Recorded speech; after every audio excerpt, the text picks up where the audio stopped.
What's going on, everybody? Cali Death Podcast back once again. I have done it for the first time in a long time. Is this 86 or 85? 86, I 80. think. That was the first one in a long time that I forgot the number. What's going on, guys? Here again on a Thursday night. Hope you guys are comfortable, had a good day at work, all that kind of shit.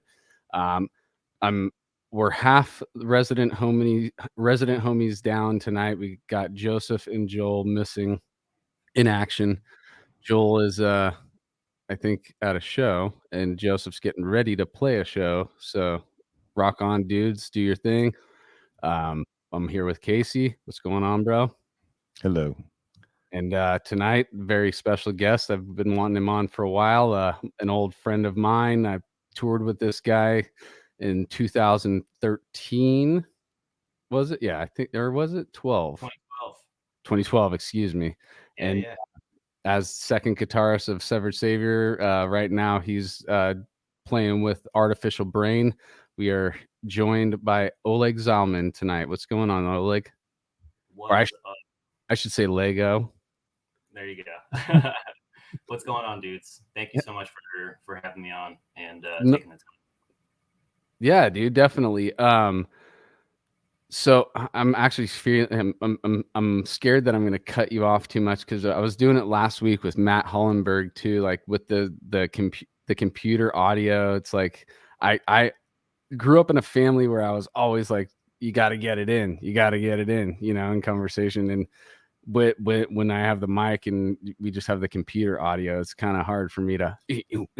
So I'm going to try and not do that as much. I know we noticed it a little bit about last week, but anyways, actually, for everybody who hadn't check out last week's episode. Matt Hollenberg from Cleric, Simulacrum, Titans of Tachyons, like so many different projects that guy's in. Super talented dude. Great conversation. Check it out if you haven't. Also, real quick, well, I'll let you do your thing first, bro. Plug the Artificial Brain stuff. You guys got a Bandcamp and all that shit where people can get merch. Yeah, absolutely. I guess first off, I do want to say shout out to Matt Hollenberg, because that dude is a straight up wizard, and so great to see him on here. And I will also probably be guilty of cutting you off as well, because I also get excited mid convo and I just like really want to express that excitement. So we'll be stepping on our toes. We'll be dancing. It's cool. It's all good, dude. But yeah, we just put out album 3 on the 3rd of June, and it's a self-titled record.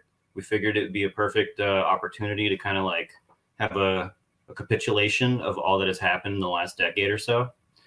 And yeah, I'm super stoked to have it out. It was a long time in the works. We were supposed to record right as the pandemic hit, so everything got pushed back. But, we had more time to work on the actual songs, so that actually, I think, worked out to our benefit in the end. So, yeah, we're on Facebook, Twitter, Instagram, YouTube. We're on Profound Lore Records. We got a Bandcamp. We're on Spotify. I believe we're on Apple Music. Maybe things like Tidal as well. I don't know. But, yeah. I got it on Amazon Music. There you go. Amazon Music, yeah. I got the unlimited thing, so you guys are on there too. That's how I was jamming it today. Hell yeah. Cool, dude. So yeah, all those spots, hit them up. Buy some Artificial Brain shit. That shit just came out. It's dope as shit. For us, we got Cali. Is it Cali Death Podcast bigcartel.com or just Cali Death? Why, yes, it is. That's correct. We have right here Cali Death Podcast.bigcartel.com. That's where you want to go to get your swag and all that good stuff. Get that. We're got some other designs in the works too, but once this one's gone, I don't know if we're gonna bring it back. And I know we're low on it, so go for it if you want to. Also, battleforgedcoffee.com. Dudes over in Deeds of Flesh hook you up with some fucking caffeine. Whoops, let me take down this. Roasted to perfection. Yes, all that stuff, dude. Go support the underground. That's what we're all about. We're here to prop it up and help it out and be a part of it, and we love it. And yeah, dude. So I see Murray's already in the chat. What up, Murray? Hell yeah. Let's go, Murray. There he is. Yeah, dude. Jedi grind. Well, cool, dude. So Oleg, how we usually do this is I was talking to you before. We like the timeline, dude. So the question I always ask, my first question, when did music become something more than just background music? When did that click happen when your focus was pulled towards something in the music realm? Okay, we're bringing it back. So Mm-hmm. my parents are not necessarily musical people. I don't think either of them really played an instrument. I think my dad might have played some like snare drum back in high school, maybe. I gotta ask him about that. But they did, I grew up hearing classic rock such as Pink Floyd, Guns N' Roses, AC/DC, a whole bunch of the classics. That was kind of always playing in the living room. But I don't think it was up until I was like 7 years old or so when I started to kind of like pursue music on my own. And I think the first two albums that I gravitated towards on my own will were Limp Bizkit's Significant Other and Kid Rock's The History of Rock. Now, mind you, I was 7 years old, so Totally. take that with a big grain of salt.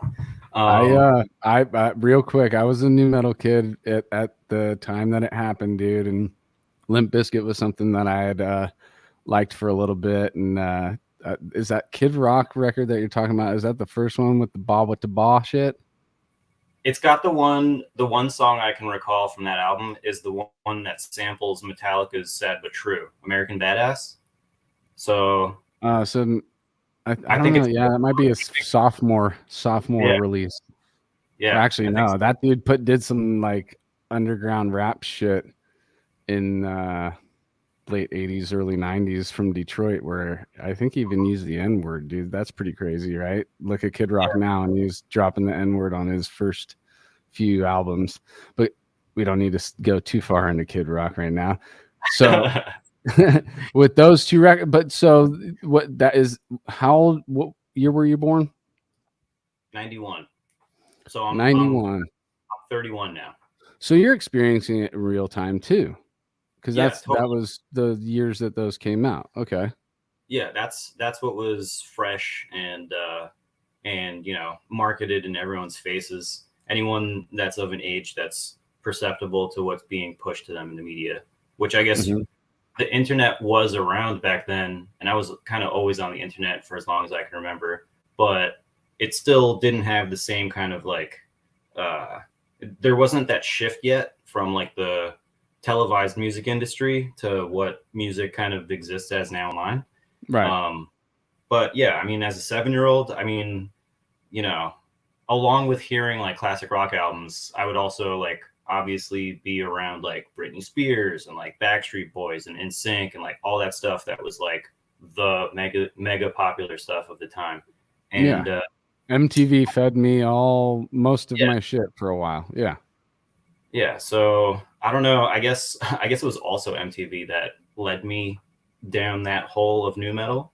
Mm-hmm. But I definitely gravitated towards it way more off the bat. And then that was right around the time when burn CDs were a thing, and like MP3 like ripping like just kind of started to like really take a hold. And I had some older friends that started ripping CDs, and one of them gave me like the first System of a Down album on a burn CD. And I was like, "What is this sorcery? It's just this blank CD." And This is still at like 7 or 8 years old or whatever. this is maybe a couple years later. I think I was about 9 when I first heard that System of a Down album.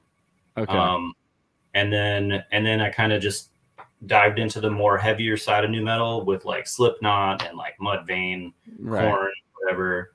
And then fast forward a couple of years more, I was 12 years old, and that's when I first heard Metallica, and Okay. that's when things really changed for sure. So that means that your dad was listening to classic rock, but he just didn't go that deep into the rock aspect to where he would find Metallica and be down. My parents had one Metallica CD, and it was the Black Album, which Mm, I took from their hands as soon as I realized what I was getting into with Metallica. That was yeah. actually like I guess my introduction. I think there was it was MTV2. They were doing like a 2-hour Metallica video special, and for some reason or another, I decided to grab a blank VHS tape and record that 2-hour special because I felt like I was up for something and I wanted to like capture it. And I'm glad I did, because like I think like the first 2 songs that they played were both off of the Black Album. It was Wherever I May Roam and then Sad But True. And I think I recognized Sad But True from Kid Rock. And I was like, oh, this is why this song kicks ass for me. Yeah. And yeah, I saved that tape. I would come home after school every day and just rock out to that tape nonstop. And then when I found out my parents had the Black Album, I was like, oh, I can just throw this in my Walkman and like take this with me. And like, yeah, it was glued to my Sony Walkman for like a year, until I then discovered the earlier albums, which that's when it was like game over. So I was like, oh, I'm going to be playing guitar in the future and I'm going to try to do exactly what these guys are doing. Hell yeah. That's so cool to hear, because I'm 84. Casey, you're 83, right? Mm-hmm. And like, but you still were born, you were born in 91, yet you still were using tapes and Walkmans and shit. Yeah. I mean, I don't think there was anything beyond that just yet. I mean, MP3s online were becoming a thing, but there was no way to like bring that with you mobily. Yeah, I would say like the Laserdisc version of that shit would be like the MP3 Discman player. Like it would play the MP3 CDR that would hold like maybe 200 songs or something like that. Yes. Yeah. Come to think of it, I definitely had that, because that was like the ultra like shock proof, like, yeah, dude, it's a big deal.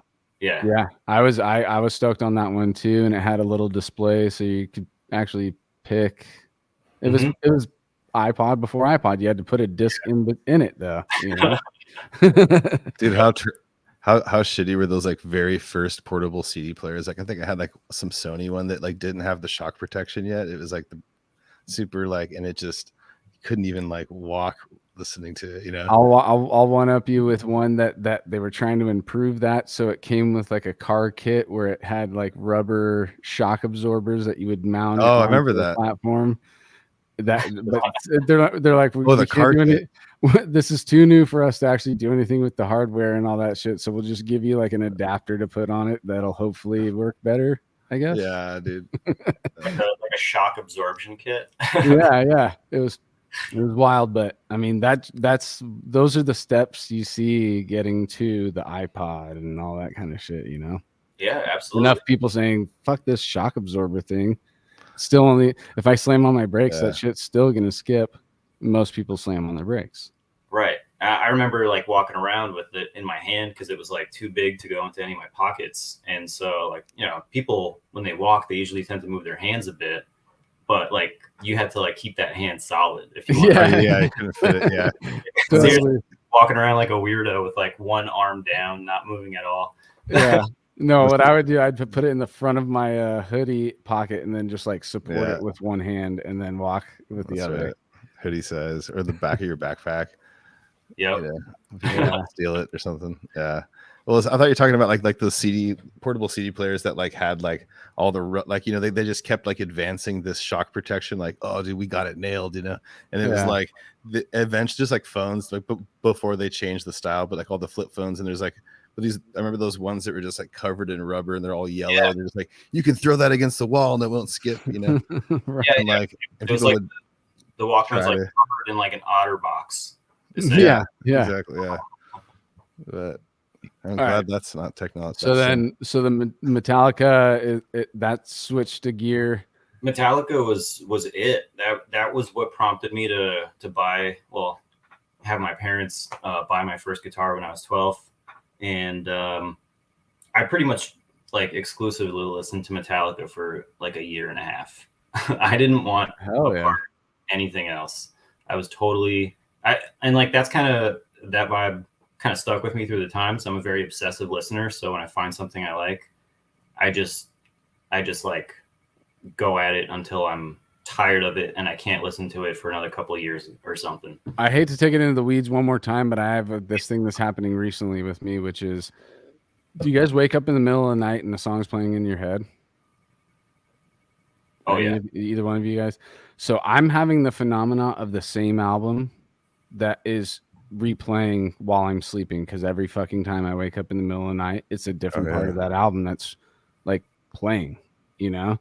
And I wonder, and I don't even remember listening to this album as much as I would think something would need to be drilled into your brain, you know, but I did listen to it quite a bit recently. It was one of those albums that just fall in love into doing exactly what Oleg's talking about. And now it's not annoying, but at the same time, I'm like, maybe a different album. Like I need to I need some shuffle, maybe on shuffle. Can we put it on shuffle? You know, like it's like it's still stuck. It's like still etched in your brain, right? Even though you're getting sick of it. Yeah. Yeah. I'm not getting sick of it because I still am like, I'll eventually wake up and I'll be like, oh, I kind of want to listen to that again. And I'll like put it off because I don't know why I gravitate so much to this album. It's a hip hop album and I just love the poetry on the album. You know, I've talked to Casey about this album before too. And it's just like nonstop and it's like etched itself into my brain. Yep. But it's kind of like a torture thing too. Cause I'm like, you know, I want to go back to sleep. Yeah. All right. Yeah. That is actually, like that kind of like, I don't know how to describe it, like a compulsive experience of hearing the same bits of music in your head over and over. But it's largely like that happens to me all the time. And that's usually what drives me to like learn a song, is if I can't get it out of my head. And sometimes it'll just be like a loop of like 5 seconds, if that. And it kind of drives me to insanity. And so that's kind of when I'm just like, all right, I need to just dive into this fully, you know, get my whole body wet, learn all the notes, see how they're played, all articulation, everything. And then after playing it like a couple of 100 times on guitar, for some reason, it just always disappears from my mind and I can just then move on. That was going to be my next question. Like, when does it is that what unlocks it and releases it? Either that or listening to something else that then latches on and becomes the next. Yeah, that I know. It's like that's just adding more to the situation, though. It's kind of like, you know, quitting one drug with another one. You know. Yeah, it's a never-ending loop for sure, and it's a curse and a blessing. I try to enjoy it as much as I can because it's not going to end. I guess that is like the war with art. You know, like art may not always make you feel.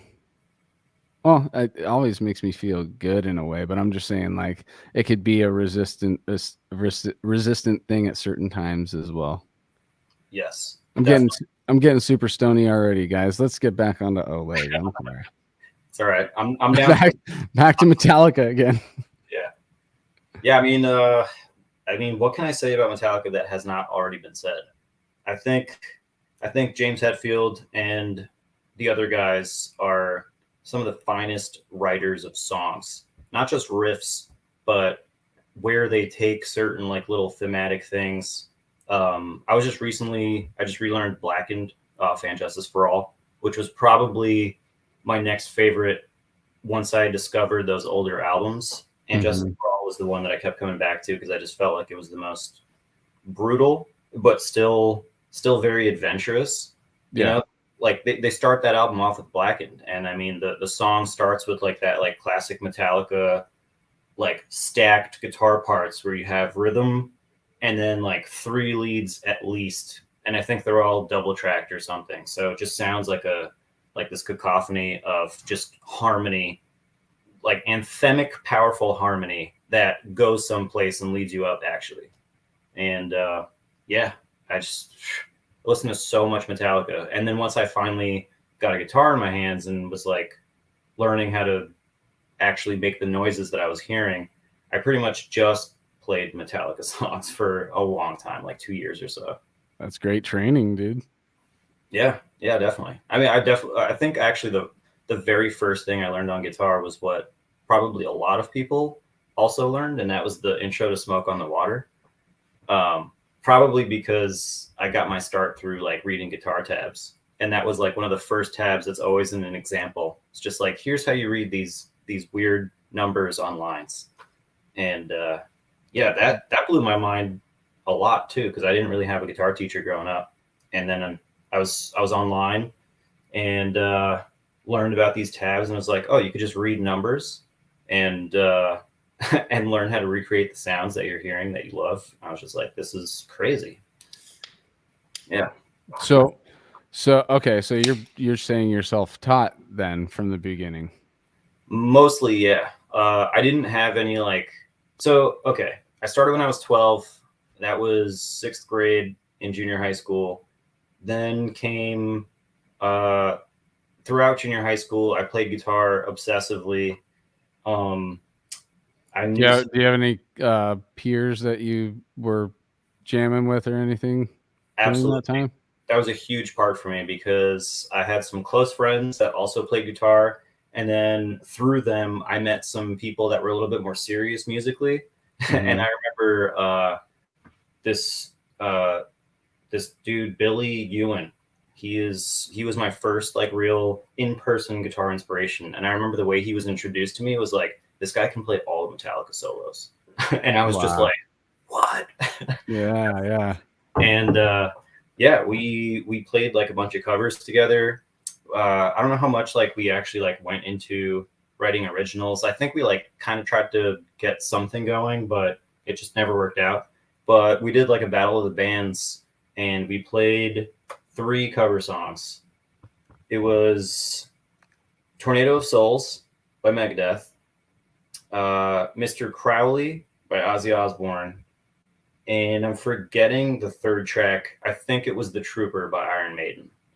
So we had a crew that was like very into the classics, and I felt blessed to be a part of it because I think I was the youngest person in that crew. Everyone else was like already in high school, I think. And they definitely took me under their wing and showed me a lot of what is. Yeah. Did you play the solo in Tornado of Souls? We split them up. I think that because there's like the first like expressive half of the solo where Marty's doing his beautiful, bend and phrasing, and then the second part where he kind of goes into Shred Town. And I think I played the second part, which I slaved over learning that solo for many weeks and probably butchered it that long ago. But it's like a rite of passage solo or something. It's like, if you can play that, dude, I can't play it. Casey, is that one of the have you taught that to your students? I can't play it. So, I mean, like I can teach it, but I can't really play it. So, I mean, I can almost not really play it. Not really, not even close. Do you have any, do you have any students that have in the past that may be able to play it? I'm not like a shredder like that. Yeah. I had some students try. There was this kid who was playing in this band. He's at high school, dude. He was working on it and stuff. But I don't know. I mean, dude, look on YouTube. There's like a 5-year-old playing it, probably. Yeah, it's like crazy.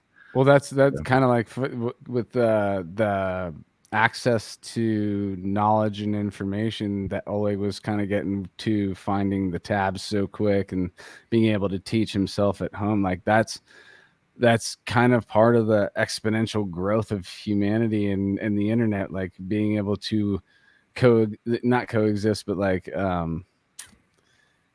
reap the benefits of the internet to enhance intelligence in humans. We just learn quicker on certain shit. And if they have the access to all of that, then they would learn quicker at things that they want to actually learn. I fully agree with that. I mean, it's not like we just have access to like this like one area of knowledge. It's like all combined knowledge, and a lot of it is totally wrong, but it doesn't even matter because it's just there in the form of information that people take in. Mm-hmm. But yeah, you're 100% right. Like when I first got a guitar, so I originally wanted an electric to start with because that's what was, getting me going. But my dad was like, if you're going to play guitar, you're going to do it the right way. You're going to play an acoustic first. And I was so upset about that. But looking back on it in hindsight, I'm super glad that he kind of, was a little bit more strict on that, because it forced me to like learn how to, actually like articulate like notes and sustaining chords. It's like a totally different ball game from electric guitar. But when I first had it, I think I just kind of like dicked around on it for a week, and I felt super like, what's the word, like not encouraged anymore. I was like, damn, unmotivated. Yeah, I was very unmotivated after that first week because I don't know. I guess like my expectations mentally in that young age were like, oh, maybe I'll just be able to play, and obviously I couldn't. I didn't know what the hell I was doing, and then I kind of just put it down for like 8 months or something, and then yeah, I think like just scouring the webs and learning about guitar tablature and being like, oh, you don't need a guitar teacher. You don't have to like pay for someone to come by and teach you this stuff note for note. You just kind of do it on your own. And it took a while. And bringing you back to your original question, I'd never truly had like a one-on-one guitar teacher. But in high school, after a couple years of playing, I went to a public high school in Brooklyn called Edward R. Murrow High School. And I guess it's technically like a public arts school because they had a huge like music program. Theater was huge there. Visual arts of all types. It was awesome. There were so much talent around us in all the disciplines. But awesome. In there, we kind of had the capacity to take like a bunch of extracurriculars, and I obviously went towards music. So that's when I kind of started to get like more structured learning environments. One class was called Guitar Ensemble, which is literally just like learning like classical guitar and flamenco pieces. Had an amazing teacher named Mr. Demarco. Shout out to that guy. He is a shining light of a human being. And you always have one or two of those teachers where you can look back on and be like, speaking of which, real quick, do you know what's coming out on tomorrow? Saturday night in San Francisco. Oh yeah, dude. Totally. Yeah, it's dropping tomorrow. Paco de la Cia and John McLaughlin. Do you know the Friday night? Yeah. Saturday night, dude. That was the following night, right? Yeah, it's 1980. Like, is it the same three guys? Yeah. Mm-hmm. Whoa. Comes out. It's like this white record. It looks all sick, dude. It's and the old one was black too. So it's with the like red, yellow, green. Cool. But actually, that's so really cool, dude, because like it's like a new Paco thing that we haven't heard in a while because he passed. I got to see him. Right. Yeah. Have you guys seen him? Oh yeah, Paco? I've seen Al Di Meola, but not Paco de la Cia. I got to see Paco, dude. It was so sick. Sick. It's like the best concert I've ever been to, probably one of them. I mean, non-death metal kind of thing, you know. Yeah. So where was it? Where'd you see him? So I get it mixed up. I think it was in Oakland because there was the Jason Becker thing that we went to that was in San Jose, and I get them mixed up which one was in San Jose, which one was in Oakland. So it might have been San Jose, but basically it was like, I don't know, like it had to have been like the early 2010s, I think. Or maybe it was before. I think it was around that time. Yeah. And we saw him it was, just a tour he was doing. It was absolutely ridiculous. I went with two of my friends, Josh and Richard, and it was crazy. We show up and everyone's in suits and like drinking wine. It's like you like go to the bar, like because we're like all together and I'm like following them, and then like they're like it's just all like fancy, like wines. Oh, okay. Go to the seat. We were like in like regular, metal shirts and stuff. Like, it's definitely a different experience to go to one of those shows, dude. Like seeing Al Di Meola and Yoshi's, like it's all in table. Dude, yeah. You're sitting at small tables. We should talk about Al Di Meola too for a second. But dude, real quick though, this one last thing I want to say about that Paco show is they had these clapping people like on either side of the stage, so that all this, the super syncopated rhythms, but they literally were doing like double bass between like panned between the stage, so like 16 30-second notes like between clapping, dude. Like all perfectly, and then a dancer like doing that with his feet, like the whole on like bullfighter style shit, dude. Like dude, it was fucking thin. We were just like that's what's sick about like other world music too, like John McLaughlin. If we're gonna keep it in the trio that we're talking about, him working with Shakti. Those dudes are crazy percussionists. I don't know what the name of any of the drums they're playing, but they beat the fuck out of those things. And the syncopated, crazy time signature type beats that they're doing, you're like, it trips me out just as much as any other technical music that we listen to, Listening to the John McLaughlin Shakti shit, please check that out because you'll hear some like insane percussion. Yeah. Absolutely. Everything that you guys just said, I'm fully behind. And it's crazy that you brought up that album because the guitar teacher that I mentioned, Mr. Demarco, he was all about Paco. There would be days where we show up to class and he's like, all right, guys. And he pulls up that like old school like TV on a stand in the classroom. Yeah, totally. And he'll just pop in a tape of like a Paco concert. And we would just sit there and listen to Paco do his thing. And that honestly is a lesson, just watching that guy. Yeah. Because he's not just a guitarist. That dude is playing music. And maybe I'm just being hopeful, but when you talk about like coming into a like a big room like that and everyone's like in suits and looking all like stiff and whatever, if he sees you guys in the crowd, I'm sure there's a part of him inside that's just like, thank you. Like,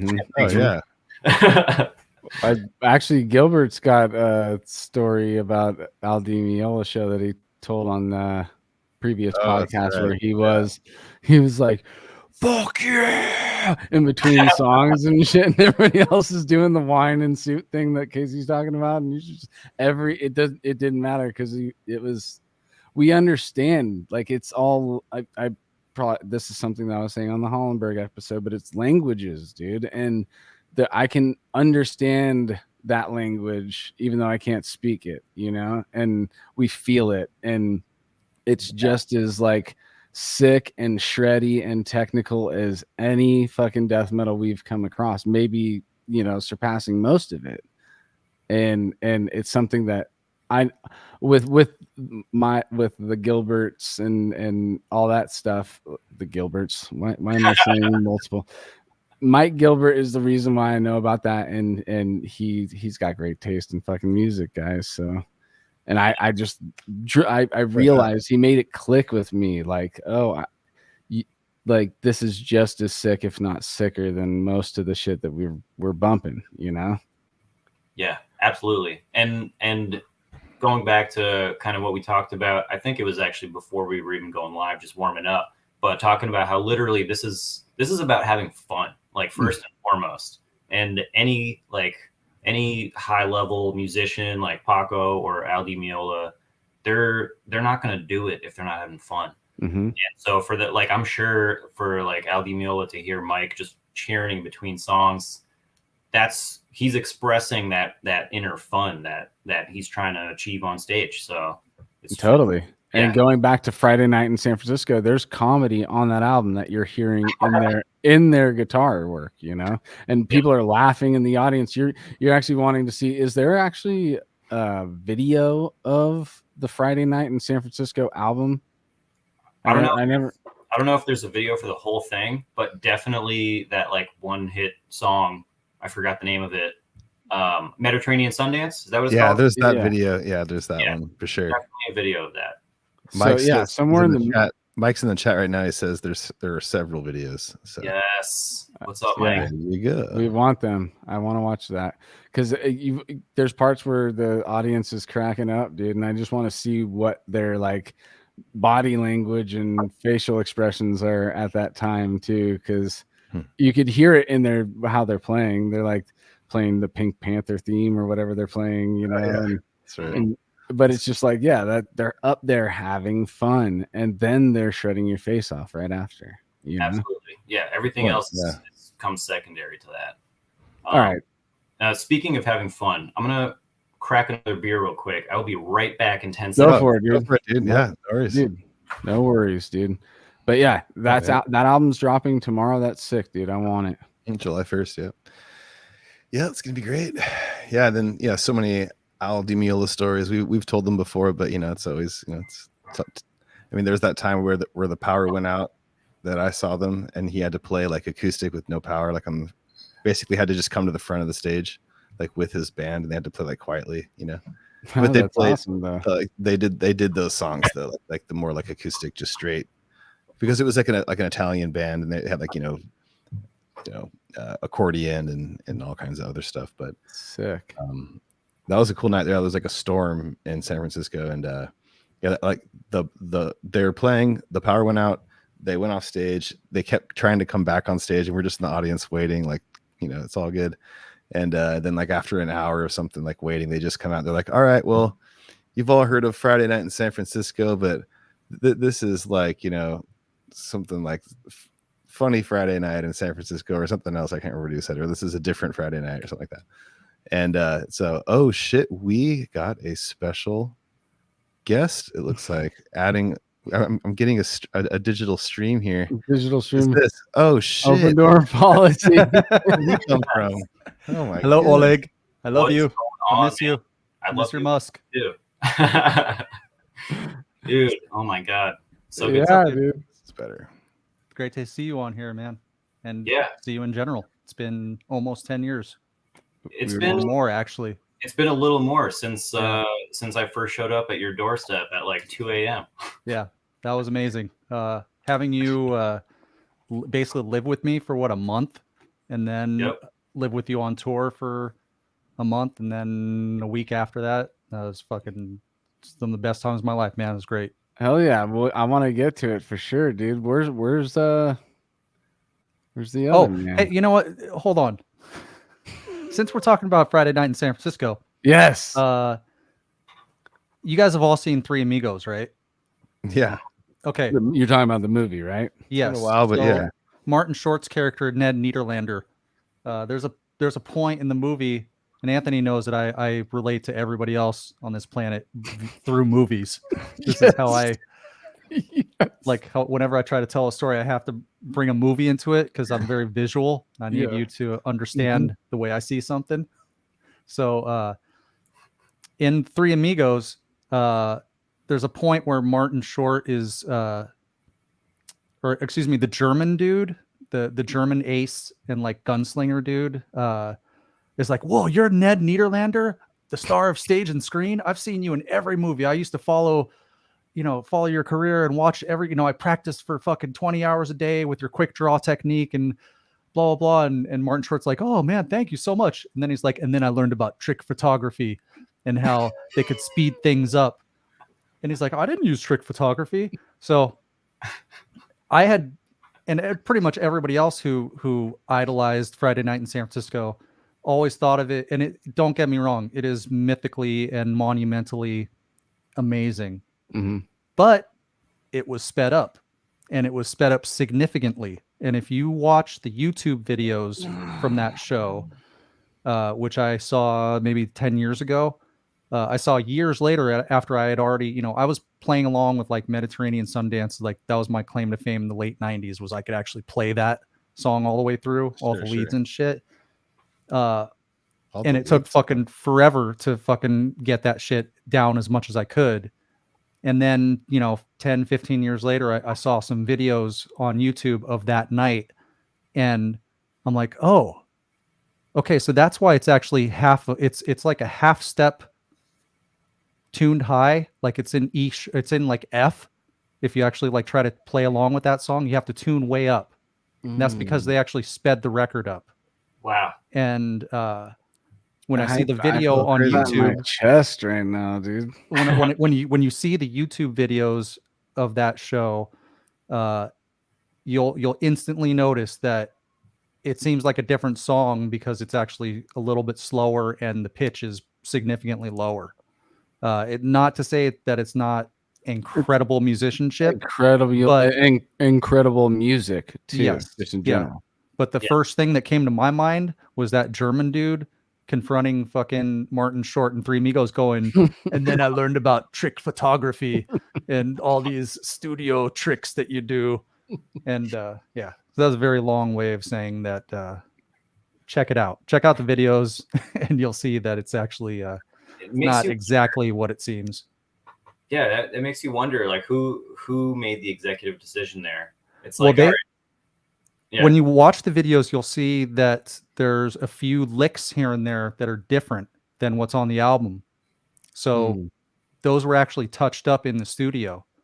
And I think for some kind of continuity reasons, I think for one, they probably did speed it up just slightly to give it a little more energy.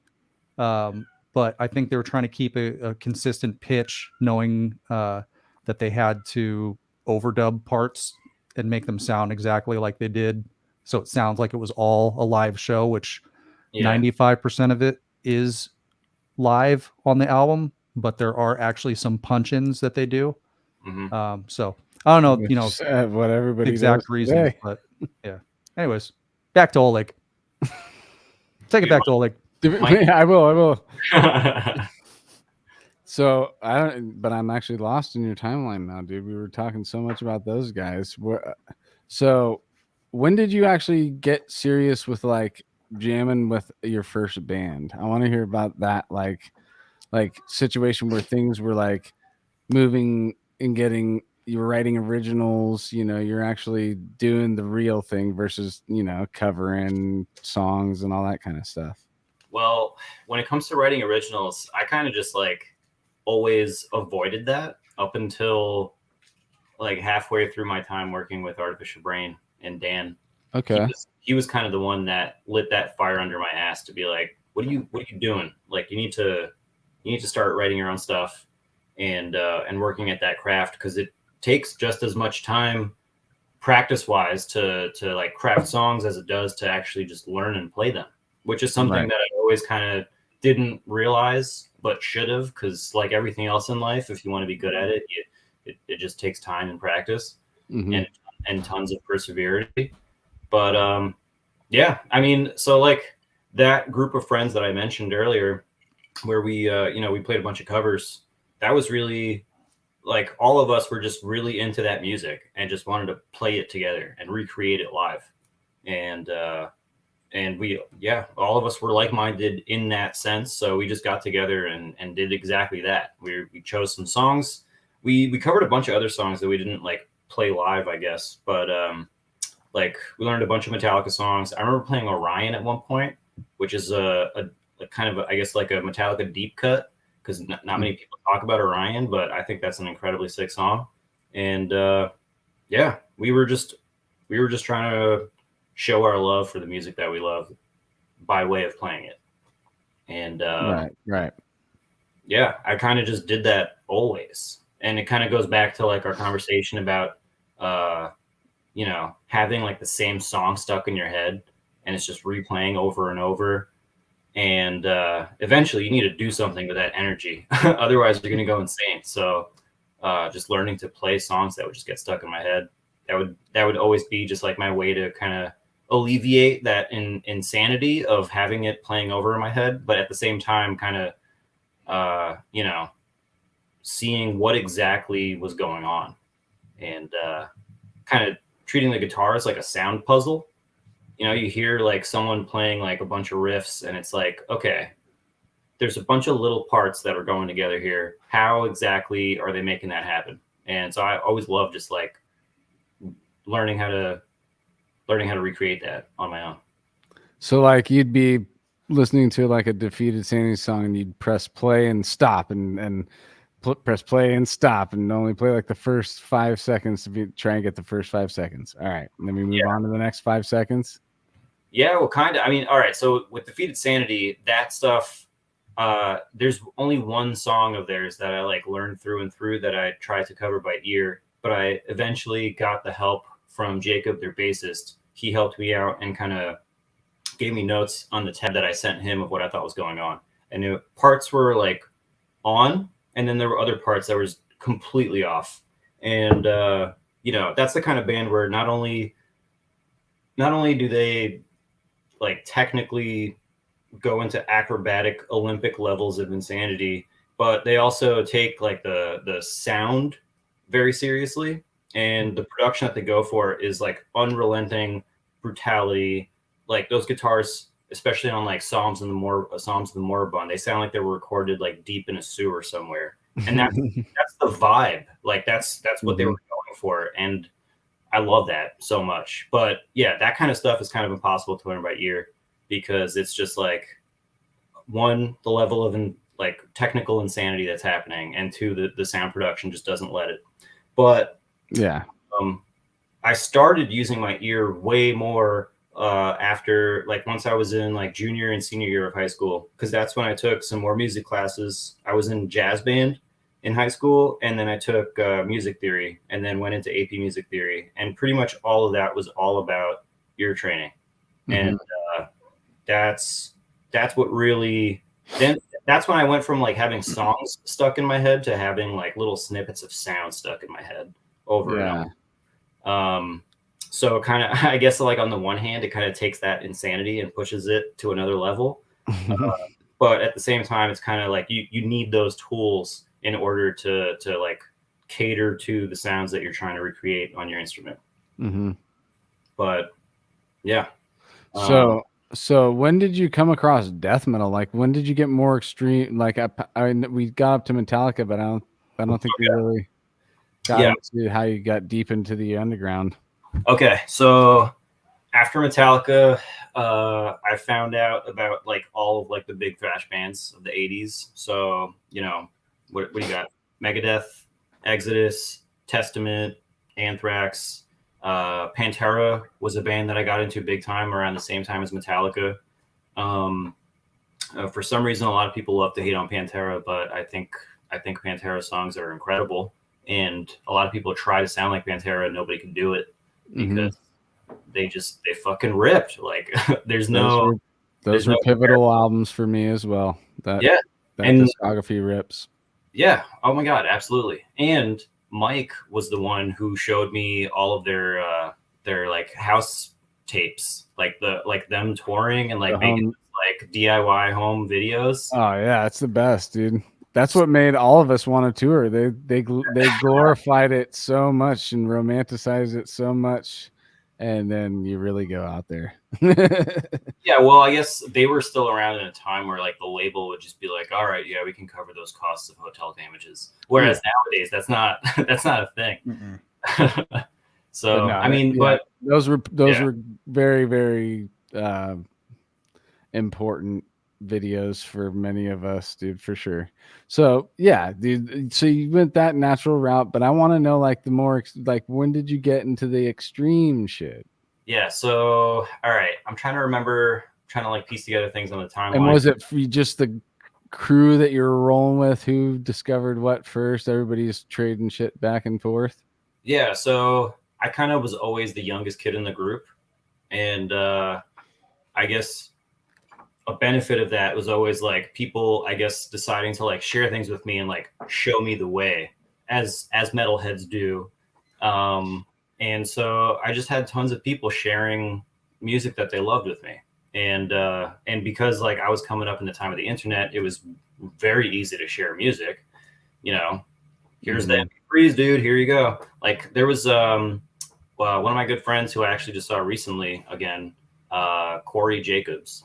I hope he's cool with me mentioning his name, but he was one of the first dudes to really open up his music collection with me, and it was on AOL Instant Messenger, and it was the file share feature. I don't know if you guys remember that, but you can set certain folders on your computer's files to be shareable back in those days, and all I had to do was just click in my instant messaging window over to his files. It's the early version of giving away your Netflix password, dude, or your Spotify password. Absolutely. Yeah. And he would just be like, hey, here's my music, have at it, download all of this or none of it, I don't care, but just try, give it all a shot. And he would kind of like guide me along with like certain bands here and there. Yeah, some of my favorite bands I still discovered like through him because of that.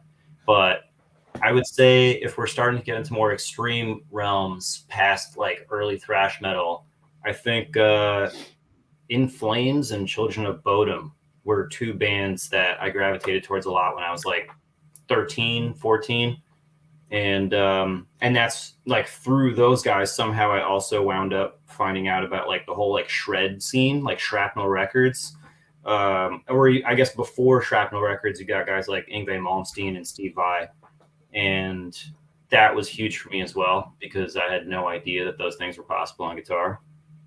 And beyond that, I had some more friends just through knowing people, growing up in Brooklyn that would continue to share their musical collections with me. And this one guy in particular, this named George, he shared with me like everything all at once. So I immediately, after like listening to In Flames and Children of Bodom and like that kind of like Melodeath scene for a while, I immediately jumped into like Cryptopsy, Decapitated, Nile, Suffocation, Necrophagist, like so many of like those classic like early 2000s 90s tech death bands. Mm-hmm.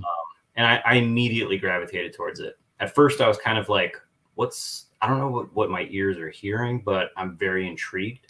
Mm-hmm. And I just kept diving in more and more. And yeah, there was no issue, you know, vibing with the stuff that was being shared with me.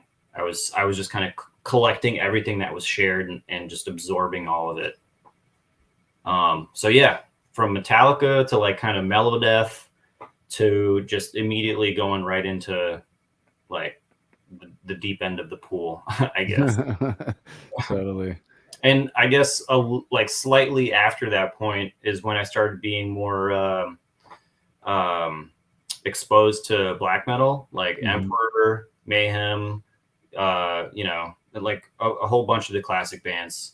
Leviathan was a band that was shared with me very early on. I was like 14, and to this day, I love Leviathan more than most bands. And it's just crazy to me that like someone showed me that so long ago, and it stuck with me all this time. Right.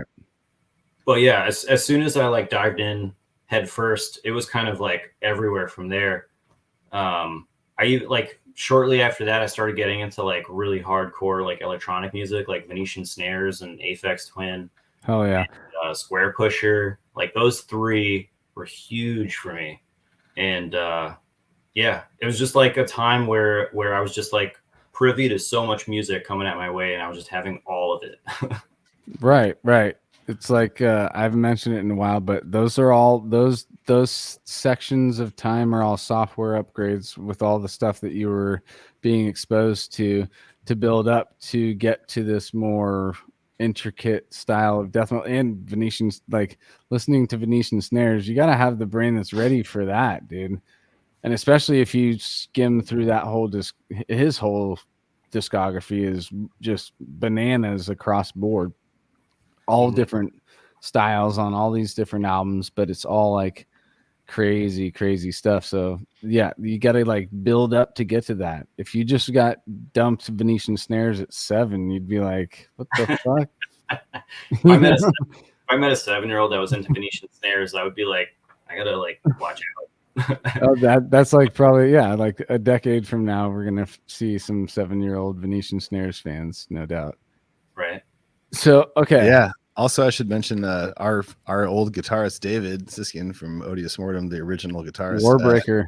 He does jungle, and he used to do shows in San Francisco and bring out guys from London a bunch and stuff at Underground SF. Yeah, put on a ton of shows for years and stuff. But he's living, you know, in Oceanside now, down here in San Diego, and he's putting on a show tomorrow. His first show.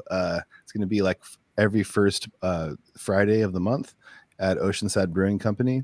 And it's going to be around from 6 to 10 p.m. Tomorrow. And I'm going to be there. It's going to be sick. It's going to be two DJs, him and also our old friend Silly Kid, who same things. He's based out of LA, but he's awesome, dude. Doing this for 20 years, man. These That's guys so are funny. sick. The last time that I saw David was a David and Silly Kid. It was a Warbreaker Silly Kid show in the basement, and they've rocked the fucking house, dude. If you're down with crazy drum and bass, like eerie atmospheric shit, some like raga reggae type shit as well, they all mix it all together and they do it really good. I have so much fun watching David, dude, and I'd love to be down there, but if he's gonna keep doing it, maybe I'll do like a weekend down to San Diego real quick. I'll leave the fam up here and I'll go down there and we'll dance. Yeah, man, dance away. Yeah, dude. Get your feet up. But yeah, it's gonna be cool. All right, so now Oleg, I gotta know this. Like, so were there bands between this time and when you came out and played with us? Like, what's like the first serious project you got involved in? I guess you guys. Really? Yeah, it's pretty crazy. I guess at that point in like 2012, 2011, I I had my YouTube channel going relatively strong at that time, just posting up a bunch of covers, and that all started as a result as like a homework project for one of my college classes. Because when I went to college, I majored in arts management, which I guess is like a fancy way of saying like music business degree, which is also kind of an oxymoron. But I had like a social media marketing class, and our whole thing in that class was just like, all right, you need to like create something and promote it online. And I was like, what the hell can I promote and do that isn't gonna like tear away at my soul? And I was like, I'm just gonna learn death metal songs and post them on YouTube and share about them. Nice. And yeah, we had to like make 2 posts a week. So I gave myself the very strict guideline of like trying to learn and record and put up 2 covers a week, which I did for like, I think the course of that semester. So like a couple of months or so.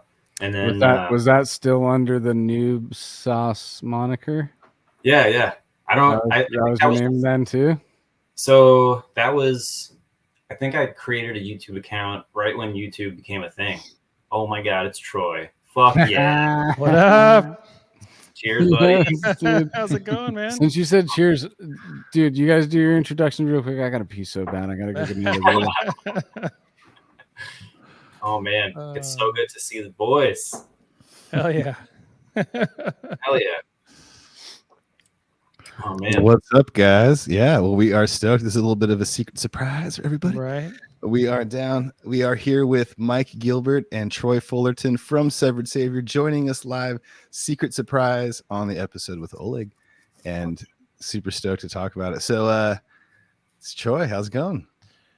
You're the newest guy on. What's going on? Oh, not so much. Are you in the jam room? Looks like you are. I am. Yeah. Nice. Long story short, it was seemed like a good idea. Hell yeah. And my computer didn't want to recognize any cameras, but but I made it. So yeah, no, definitely a good idea, man. The more the merrier. Totally, dude. It was, Anthony was like, "Hey, you want to do a little surprise for Oleg?" I was like, "Hell yeah!" Hell yeah! Nice. So you guys did a tour, or when did you guys play? 10 years ago. Dude, 10 years ago, right? 2012. Yeah, we're already, I guess, past officially the 10-year mark if we're including Las Vegas Death Fest, which was I believe like mid-June, like maybe like the 15th or 12th or somewhere in there. Yeah. And then we had like 3 weeks off, and then we started that summer tour, I think like first week of July. Yeah. Sounds about right. Oh man. Had a couple shows, and then the 4th, and then a couple. Dude, a decade already. I know, decade, dude. I think it was just Las Vegas Death Fest, and then the full run from there.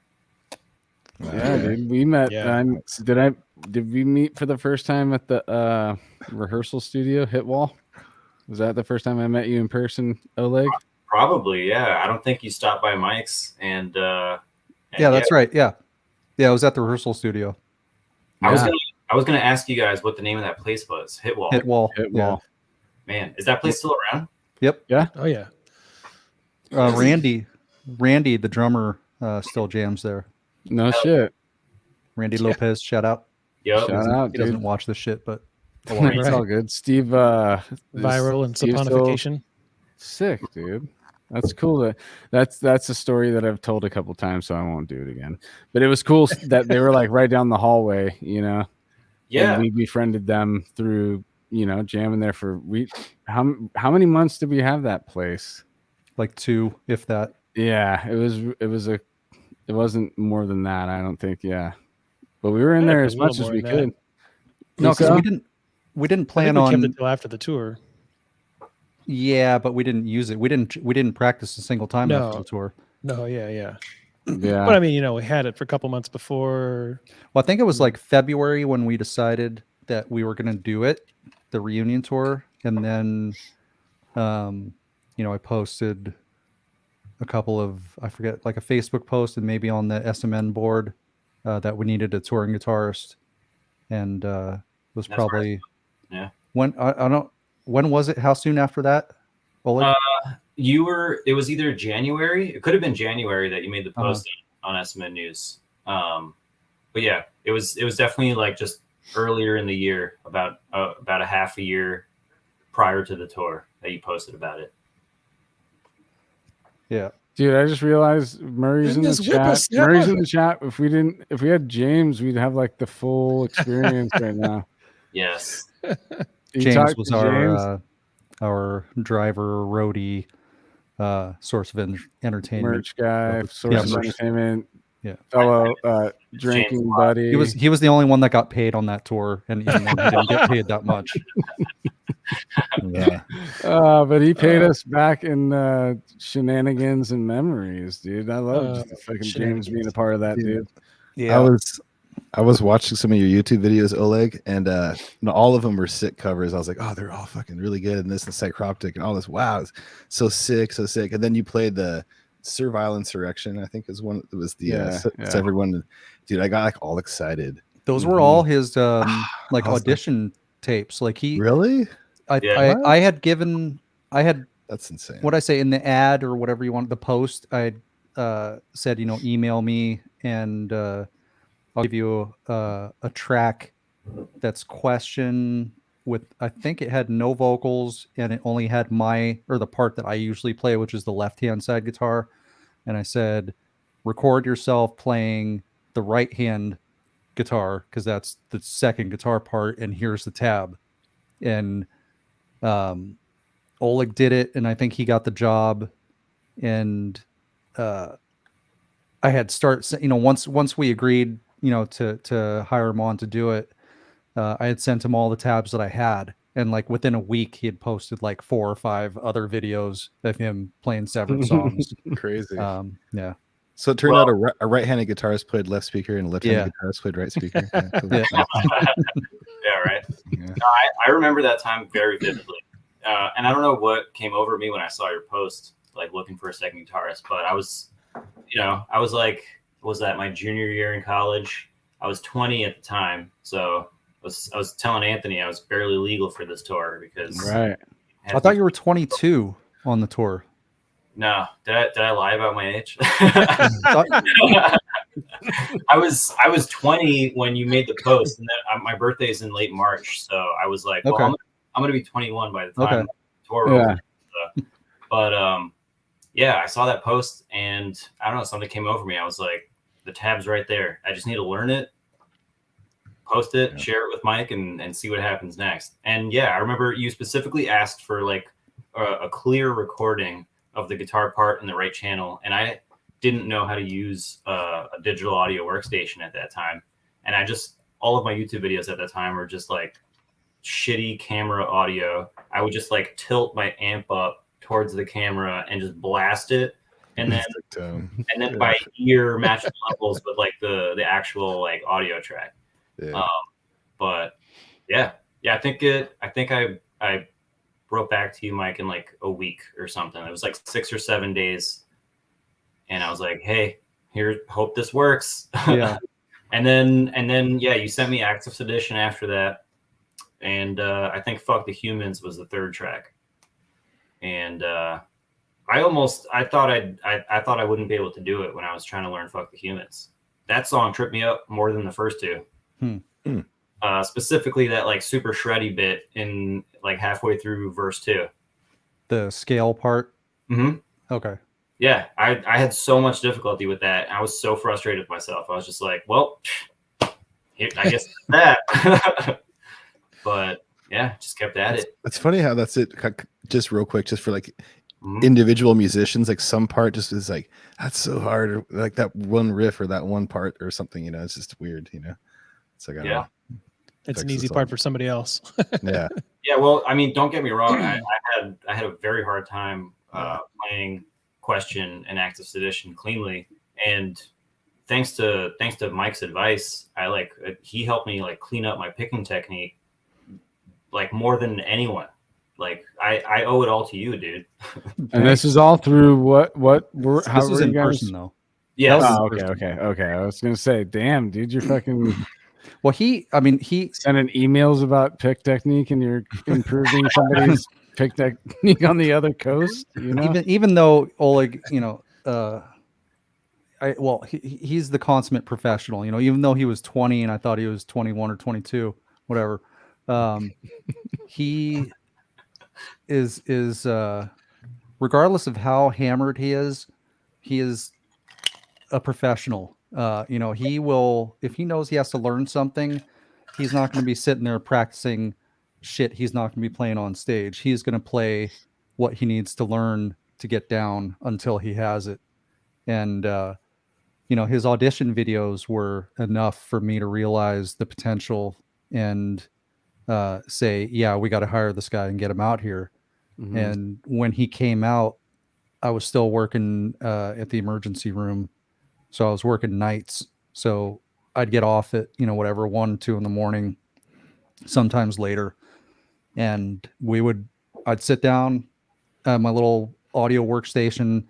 I had the drum tracks from Servile, and I would, put in the bass tracks, and I'd pan my guitar left, pan him on the right. Excuse me, on our studio monitors. And we would go through the set just like 2 or 3 times a night at least.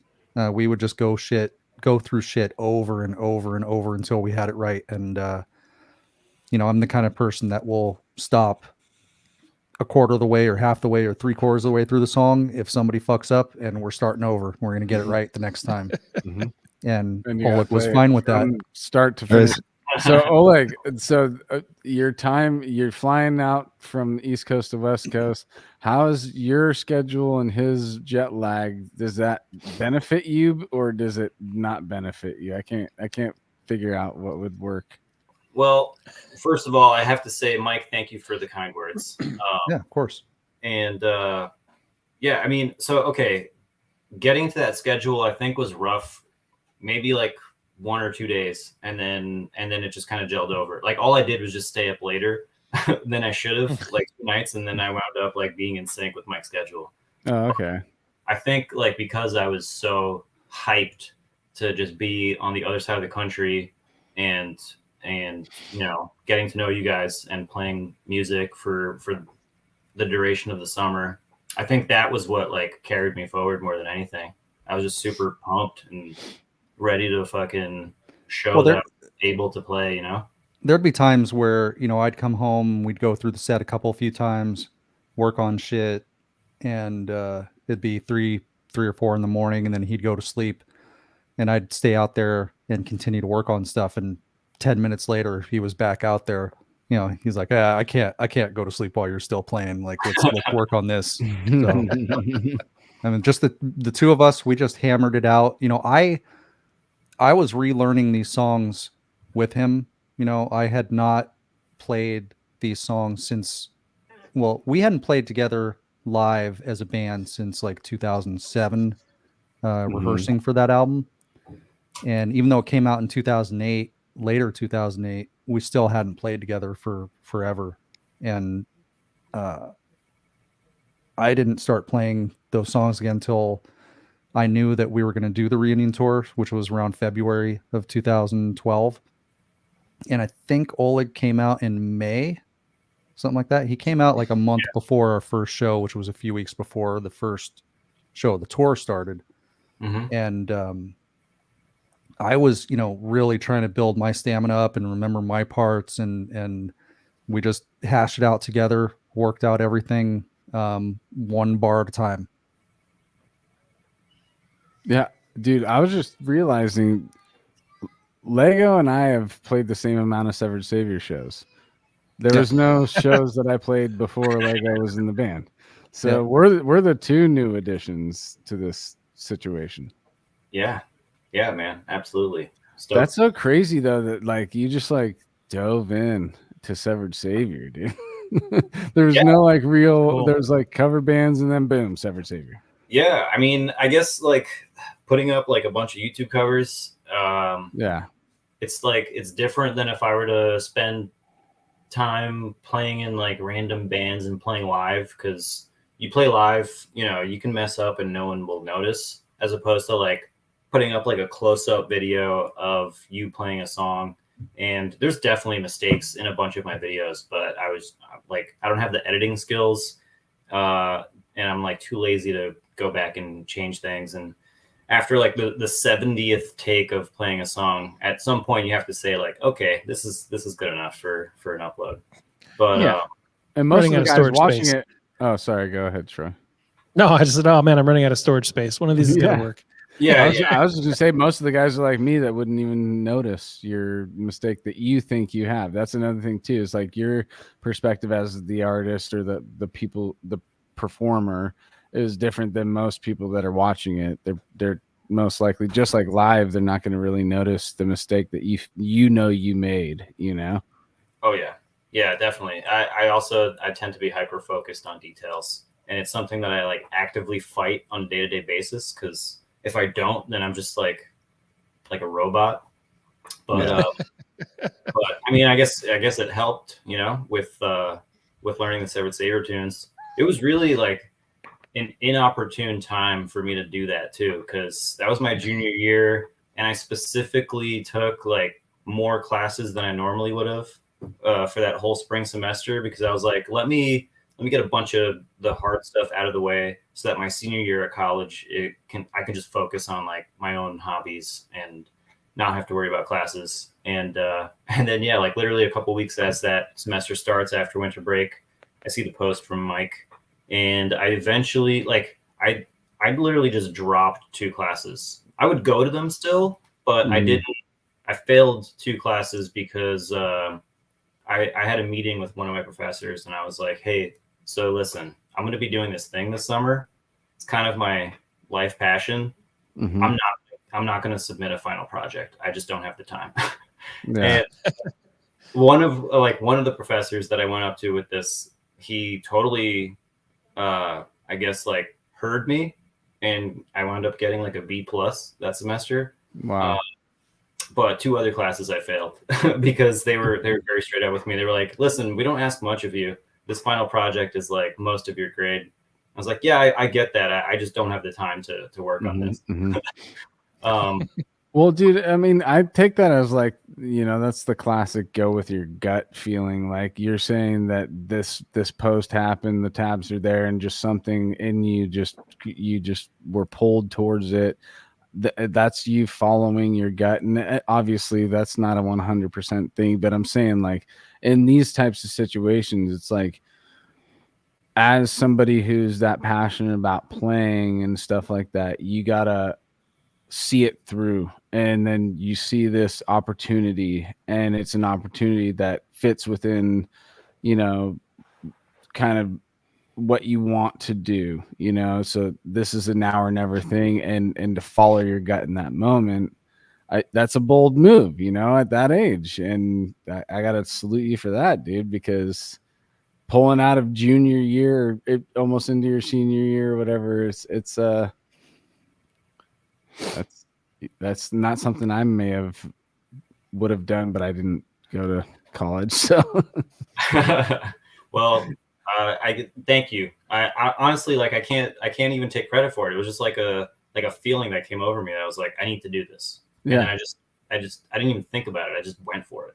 And then stuck with it. And obviously, like, talking with Mike, like right after my first email to him, we were talking like pretty regularly. Like I don't think I have that email address anymore, because I think I was emailing you from like my college email address. But yeah, I remember going back and forth regularly about the songs and and whatnot. You know, we would go out into the weeds, as you would say, Anthony. Yes, sir. All right, so you're out here with us, and we get jamming, we get going, we tighten up. Now you're about to go out on the road with the band. How do you feel about that? I honestly don't remember. I don't remember like the feeling I had leading up to hitting the road. Definitely a lot of like anxious, nervous, excited energy. But I feel like that's something that has always been with me. No matter how many times I've played shows or like been around the country. Like I'm about to go on tour right now with Artificial Brain. I forgot to mention that at the beginning of the video, but we're hitting Europe in we're flying over in a week. Look at you, dude. Nice. Yeah, I'm super stoked on it, and like I feel exactly the same way I did, leading up to the tour with you guys. Killer, like, dude. Super excited, going into the unknown. I don't know how the shows are gonna go. We're just. You ever been to Europe? I've been there, but not in like a musical touring capacity. Just vacationing. Yeah. Traveling.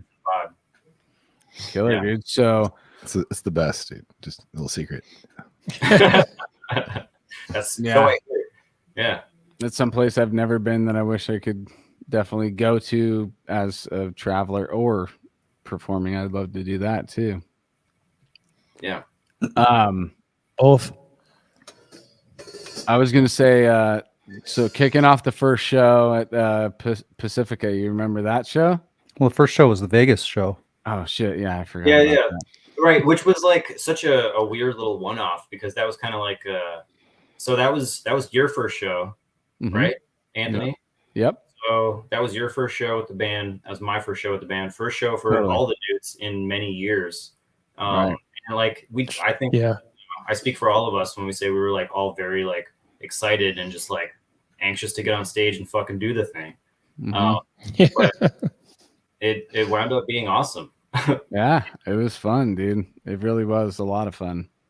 Yeah. I think I at some point I threw up Jaeger into my mouth and had to swallow it back down because we had to take a shot. Yeah. Oh yeah. Or two. Oh. Some people. I it think seemed we got like multiple rounds. What's weird about that? Dude, it seemed like a good idea. Yeah. Right? Seemed like a good idea. Like, I want to come up on stage with you guys and we'll take a shot in the middle of the set. And we're like, oh, okay, that's cool. And then the middle of the set came and I was like, I'm already about to fucking vomit. Like, well, yeah. I think the first one was okay, but then we went through a song and then somebody else was like, oh, they're accepting shot rounds. Let's send them another one. That's like being on like a 5K run and you're running by instead of Gatorade. They just give you like Jaeger. Yes, that's exactly it. You just nailed it, Casey. It's like the fucking extra, what the exercise of a song and then come off and take a little break and talk to the crowd and so I think I turned to Troy and I threw up in my mouth, but I got it back down, dude. And then I just chugged the water and fucking. But that was a weird situation, dude. I'm like, I'm gonna puke on stage. Puke on my flip flops. Well, I mean, abuse right before us was throwing pig entrails all over the place. Do you guys remember that? No, we were stepping on. You don't remember stepping on pig entrails while we were playing? I don't. That was a thing. I remember a couple things from that show. One controversy here from Murray. Hold on. What is Murray saying? Oh yeah, I was the one who called out the first round. I think Murray or Anthony did say that on the mic. We need a shot or something. Well, it was definitely. I mean, like, he called it out. We were the last band on the bill of like a 2-day fest, so it was like the whole venue was like, let's do shots, and so it was only appropriate that we disaster. Yeah, I was accepting one. I was saying one round. I didn't. The second round is where things got a little hairy. Fucking hammered. Oh man. So the couple of things I remember from that show are one, that it was huge for our first show back and how nervous I was, and two, I remember a few things. We're gonna go through them right now. I remember the sound man coming up to us, like as we're setting up, and he's like fucking all, fucking middle-aged burnout, and he was just like, "Come on, guys, taking so long. It's fucking 1:30 in the morning. We gotta go." And I'm just thinking, dude, we haven't played a show in 5 fucking years. Give me a fucking break. Right. And then it's not like there's somebody else after us. Yeah, right. Right. We started playing, and it was, always an issue because we've never recorded nor played shows to a click track ever. We've never used a click track or any kind of metronome. It's always just been by how do I feel at the moment, which is not necessarily a good thing. I think and we were playing so fucking fast. And all of these songs are on YouTube from the Vegas show. We're playing so fucking fast that after like 2 or 3 songs, like in the middle, in between songs, I remember turning around and just kind of like going up to Troy, being like, "Dude, slow the fuck down. You're playing so fast. You're playing shit way too fast." And Troy's looking at me. He's sweating, and he's looking just at me, and he's like, I know. And all he said was, "I know." He's like, "I know." But it was the nothing I can do. It was the I know, I hear what you're saying. I realize that I'm playing shit about 40 beats per minute too fast. There's nothing I can do about it. You're just gonna have to play along. And like the shit is played so fast that like I remember after the show talking to Oleg, and Oleg was like, "Dude, do you remember that one part in like Quest or whatever where there's supposed to be a mute?" And he's like, "There was no mute. It was just like that." It just kept going because there was like no pauses, nothing. Right, like a quarter note rest was just like not even a hiccup or a blink of an eye. It's really it's Troy's like, my brain understands what you're saying, but my body will not. Something's Shouldn't have had that. He basically told me in with his face. You know, I've known Troy for 30 years. With his face, I knew what he was telling me. Without saying any words, he was saying, "I realize we're playing way too fast. There's nothing I can do about it. Deal with it." And I was like, "Okay, this is just the way it is." Honestly, I too much adrenaline. I prefer that no click in the moment. Yes, it fully encapsulated our energy that all of us shared, because we were able to keep up with those insanely high tempos. So like, we played it hella fast, I've always been a proponent of not playing to a click, just because I like having the human element of speed fluctuations and everything. I don't like sounding like a fucking MIDI track or something. But the flip side to that is, when that adrenaline is going and you're playing shit way too fast, it loses, or it can lose the groove sometimes. Like when you're supposed to be playing a fucking slower, crunchy, groovy part, and you're playing it too fast, like the main part in Fecal Philiac. If that's played too fast, it kind of loses some of the feeling. Right. So watching whatever. Watching some of those is painful, because I'm like, oh man, I killed the groove in that one. It's like going back to Casey's comment about the 5K race and drinking Jaeger. I don't know what happened, but for some reason I was sprinting in the 5K race instead of jogging, and I couldn't stop. Should have had that venti cappuccino fucking at Starbucks. Man, for extra everything shot. Seemed like it was like way too slow, so I was just playing what felt right. But then I'm like, why can't I breathe? It's Something's a time wrong. warp. I can't breathe. But even to the detriment of like any like specific parts grooves, I still think that like it's more special, because it's like that's how we sounded that night, and never again did we sound like that. It's like a special moment to experience. Yeah. If we played it earlier, would Troy have been as geared up for some reason? Yes. Like, we caught that was the wave that we caught as a unit, and we rode that wave into the shore, and we did our best to stay on our board, and we fucking stayed on our board, dude. Not only did we kick some fucking, we were in the fucking too many surf references. Sorry, hanging down off the waves with your toes. Yeah, I just know that I made an effort to slow things down a little bit, so there was a little more groove. Yeah, it didn't make any effect on how fast we're playing shit, and we just rolled with it. Exactly, it's totally Troy's fault. And then I spent the whole tour every night telling myself to play the song so it felt slow. Play the songs so they feel slow. Play the songs so they feel slow.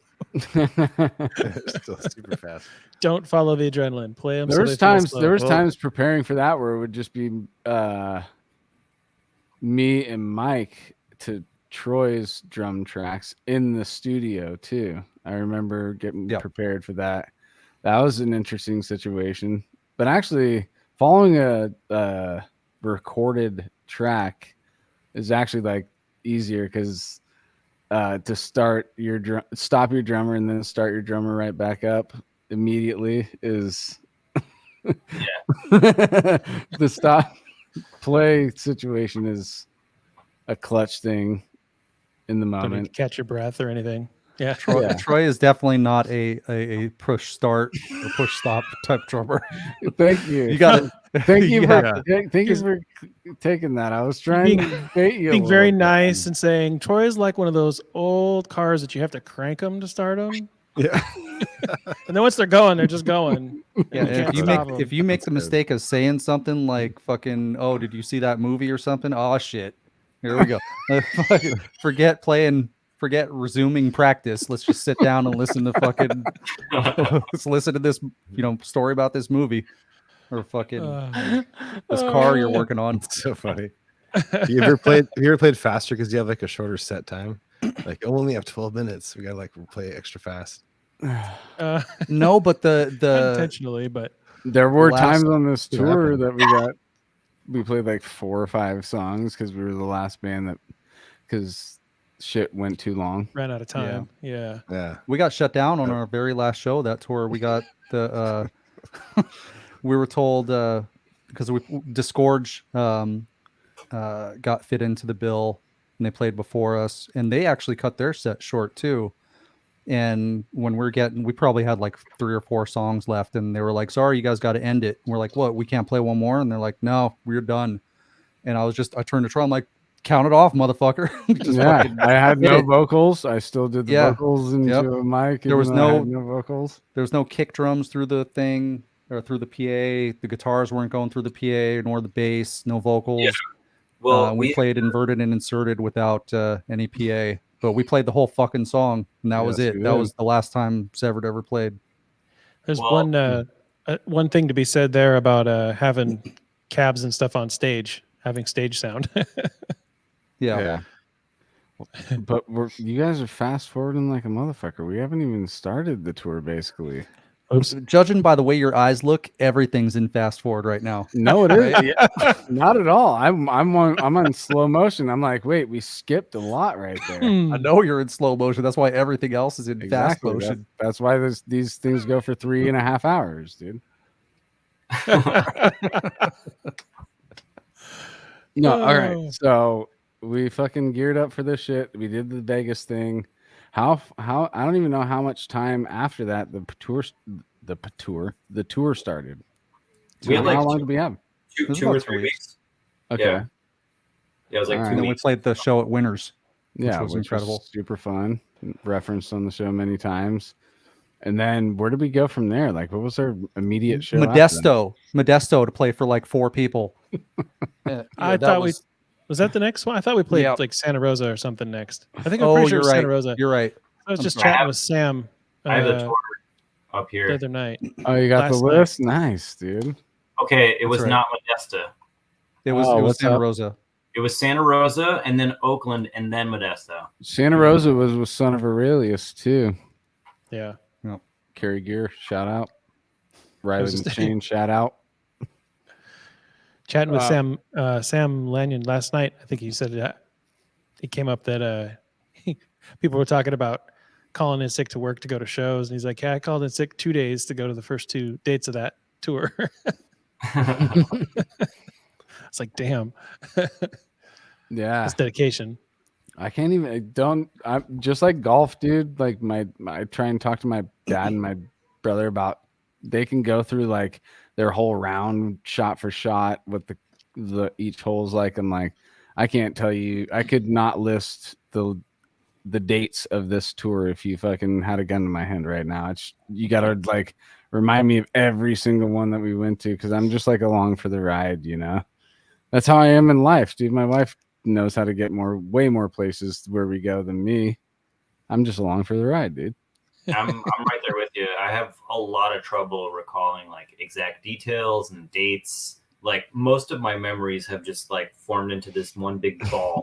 Yes. And most of them are like, okay, somewhere on tour this happened. And it's like, yeah. But there were definitely some standout moments on this run. Of like all varying degrees. Like the greatest night sky I've ever seen was on this tour. In that random stop in Nebraska, just an open field. I don't know who was awake for that one, but I know a bunch of us it was like 3 a.m. We're driving from Salt Lake to Illinois. Going through Nebraska for 14 hours. Yeah, exactly. And it was like 1:30 in the morning, and I think I was at the wheel, and I was just like, I need a break. Like I need to like rest my eyes and my feet and everything. And I just saw like a sign that said like scenic stop. And we get there and it's just like this open field of nothing.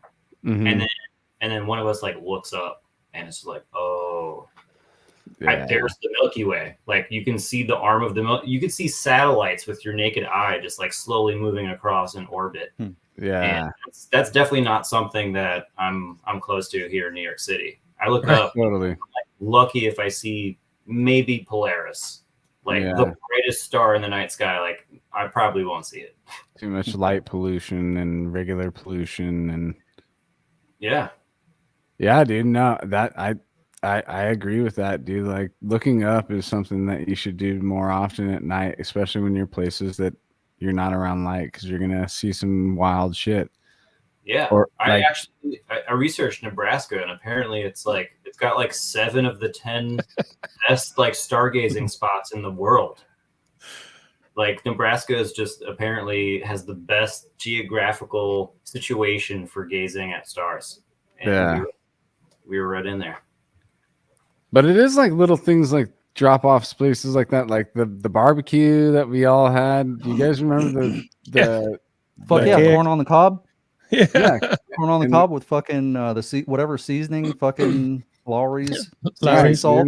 Dude, fucking the burgers, Mondo, not Mondo. What's his Ivan. He's fucking a doppelganger of Armando, our first base player. But that was amazing. Corn on the cob with seasoning salt. Where was us? It was just off the side of wherever the fuck. See, this is where I lose you, or I wouldn't be able to give you more information other than like halfway through the tour. It was at some like little drop. It wasn't even like a truck stop area. It was just like a rest area, and they had some grills, and the archaic dudes had charcoal, and we all fucking got food, and it was just like burgers and corn on the cob, and we were like in the dark and just fucking getting drunk and fucking eating this, and it was like whatever. We have ketchup and fucking mustard. That's what we had, or whatever. Not even relish or whatever. But we're just, it doesn't matter, dude. We're like nourishing ourselves on the side of the road, drinking beers and rocking on, dude. Those are the moments that you cherish, dude, that I'll never forget, dude. Absolutely. I feel like it could have been Texas or something. I don't know. Like something like that, dude. It was warm enough to where we're all fucking shorts and sandals. What up? And it's nighttime, and you can look up and see the stars. That's kind of where I'm tying it in, where I think I had a crazy star conversation with the archaic dudes that night too, because Orion's like this constellation that I've had this connection with as a child, because where I'm at night you see Orion most of the time, but when you leave where I'm at, I look for Orion, it's harder to find, so it's like Orion has always been in the sky. No, dude, that isn't drunk shit. That's fucking come on. That doesn't sound like that. That's like real. I take personal responsibility for the joke. No, but I am drunk though. But yeah, the constellation Orion, blah blah. No, blah. I totally remember that night now, and I could be wrong, but this might have been either like a day apart or that same day that we had a day off in Kansas. And we went swimming in some lake. Oh God! That was the day when the infamous beer can throw resulted in a glued finger. Yeah, that was fun. Shit. Wait, remind me, who got hurt? I'm in the fucking like middle of that lake, like an idiot. I'm like, Troy, throw me a beer. He's like, what? I'm like, throw me a beer, and he fucking chucked that shit. And I fucking had to reach for it. And I fucking like, in the water, you're like hopping. And I like hopped and reached for it. And the shit hit me right in the fucking tip of my index finger and split it open. And I forgot about that. Fairly bad pressure split right where I hold my pick. So for the next like 7 or 8 shows. I was like pouring super glue into the cut. I do remember this completely now, dude. That was That's fun. crazy. So that was mid-tour then, right? It Yeah, wasn't was like, Riverside just yet, about. was Yeah, it? No. If we were around Kansas, which I'm pretty sure that's where that lake was. That was before we were even in New Orleans. Yeah. Yeah. And that's another shout out to the Archaic Boys, because they actually were the ones who found like places like that and would be like, hey, yo, we're going here today. And we're like, let's fucking go do that, you know? Yep.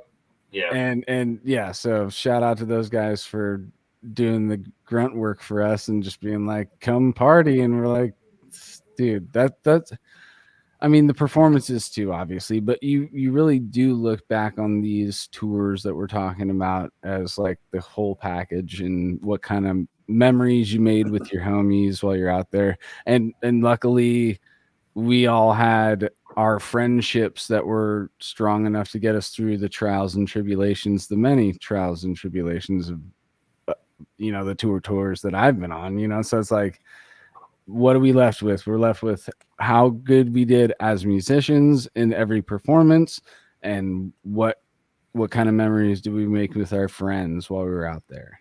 And that's it. Absolutely. I wouldn't want to tour with anyone if it didn't include, like stops at a random lake in Kansas or whatever. I mean, that's like, right. Obviously the music is very important, but if I'm just there to like play like an hour of music every day and that's it, that's kind of, it's like, if this sucks the rest of the time, you're like, what am I doing? Yeah, exactly. No, you gotta live it up wherever you're at.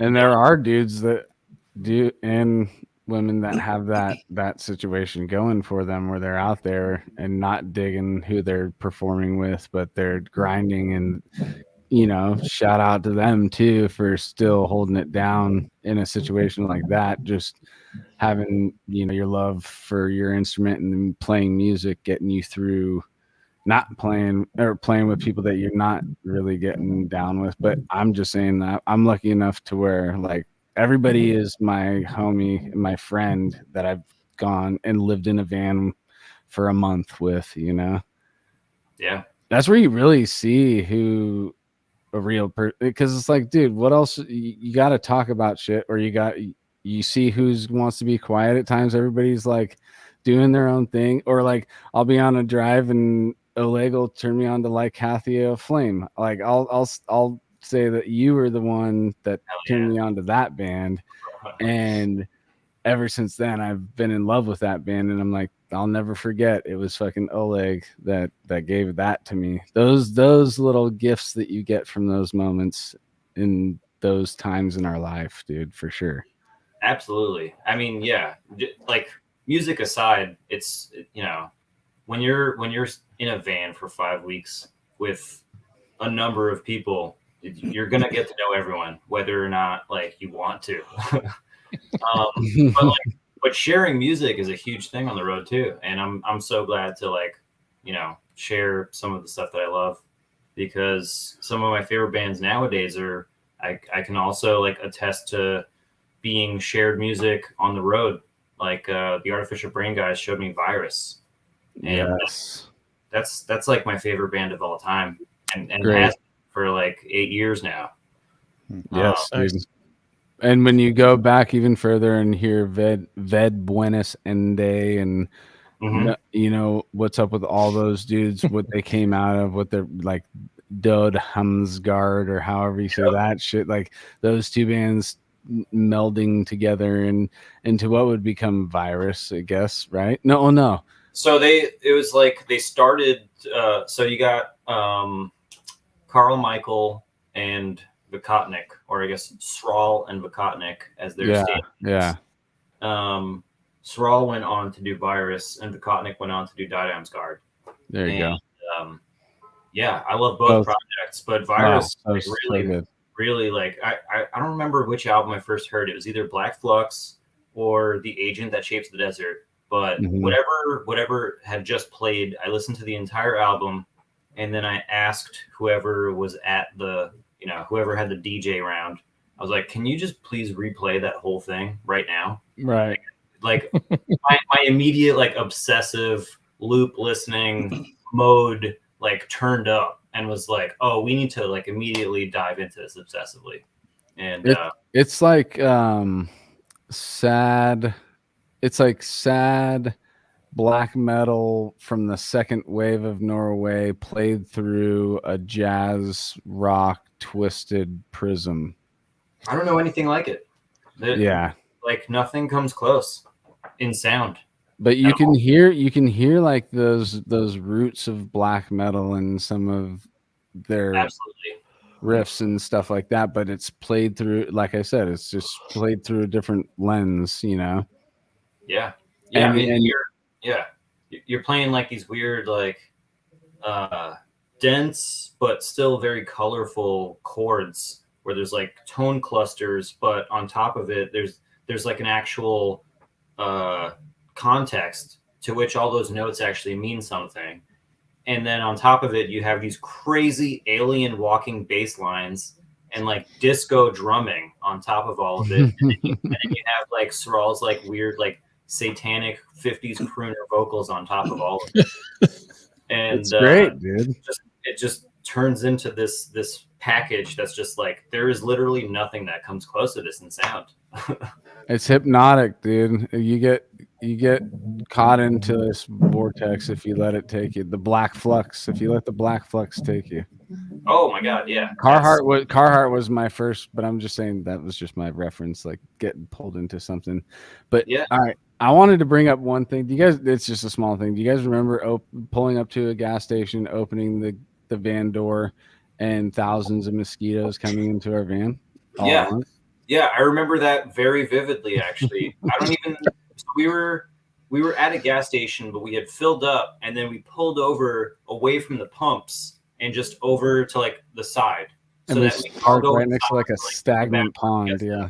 Yeah, we were parked right over some weird little pond, some mystery pond that seemed to have this like biblical like crowd of insects. This feels like Louisiana. Probably was, dude. Shreveport. Yeah. Something. It was towards the end. I don't think we had to deal with mosquito, but dude, the roof of that van, dude, how many mosquito carcasses were on it at the end of it from us smashing them the whole time? That was the only way to kill them. It was just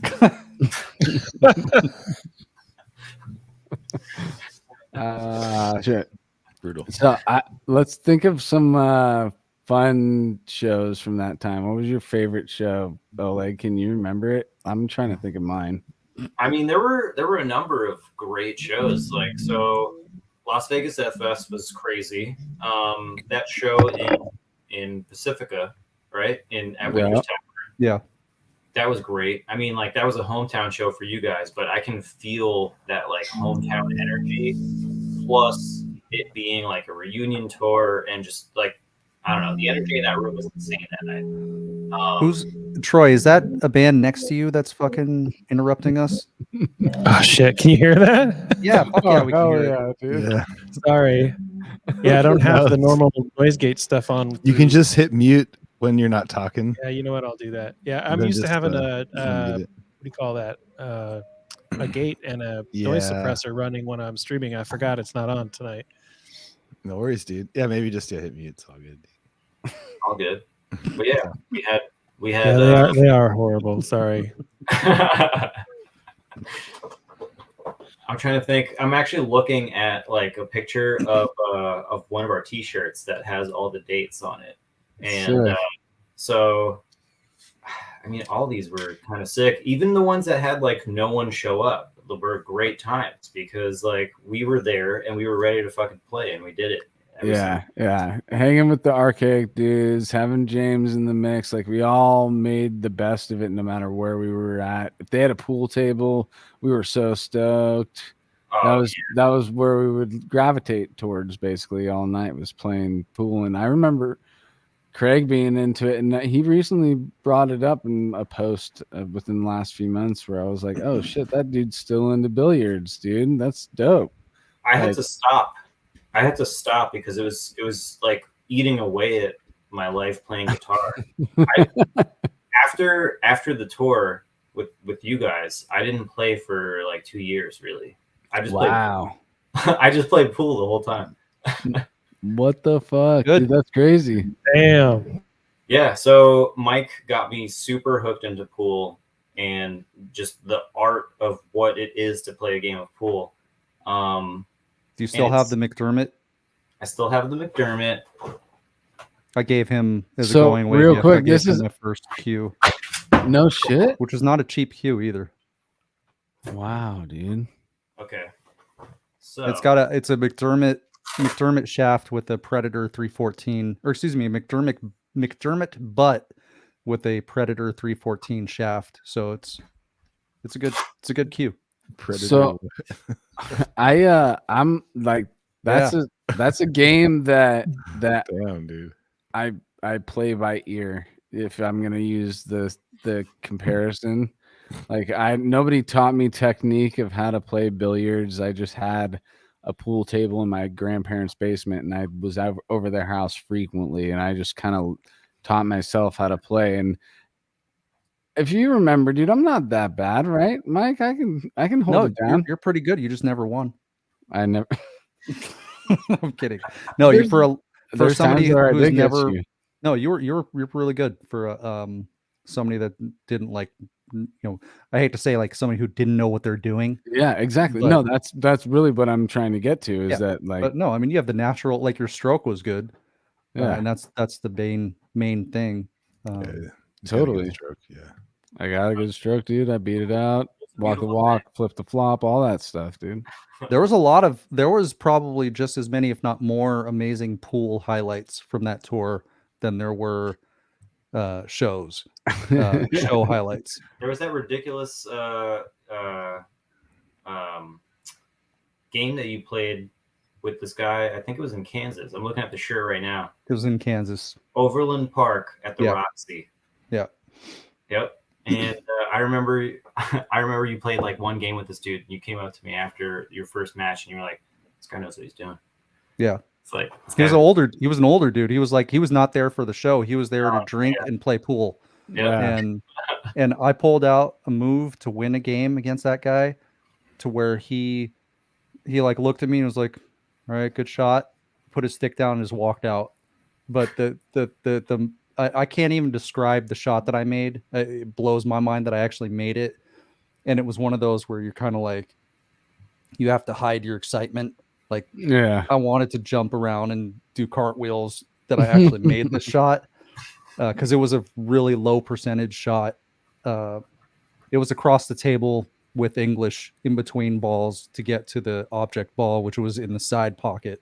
Nice. And I hit it. I called it. I hit it. And this dude was like, all right, you're a dick, and walked out.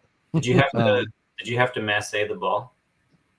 No, it wasn't. No, it was all right. There was just the 8 ball. He had 2 balls, and I was down to the 8 ball. He had 2 object balls left, and they were next to each other with just barely enough room in between them to fit a ball. And one of his balls was blocking my shot on the 8 in the side pocket. So I had to go long ways down the table, and I put right English on the cue ball. With English, I made it just barely in between those 2 balls. It went down, hit the short rail, curved because I put the right English on it, and it went right to the side pocket and knocked the 8 ball in. And English is when you hit either left or right on the cue ball to put left or right spin instead of forward or backward.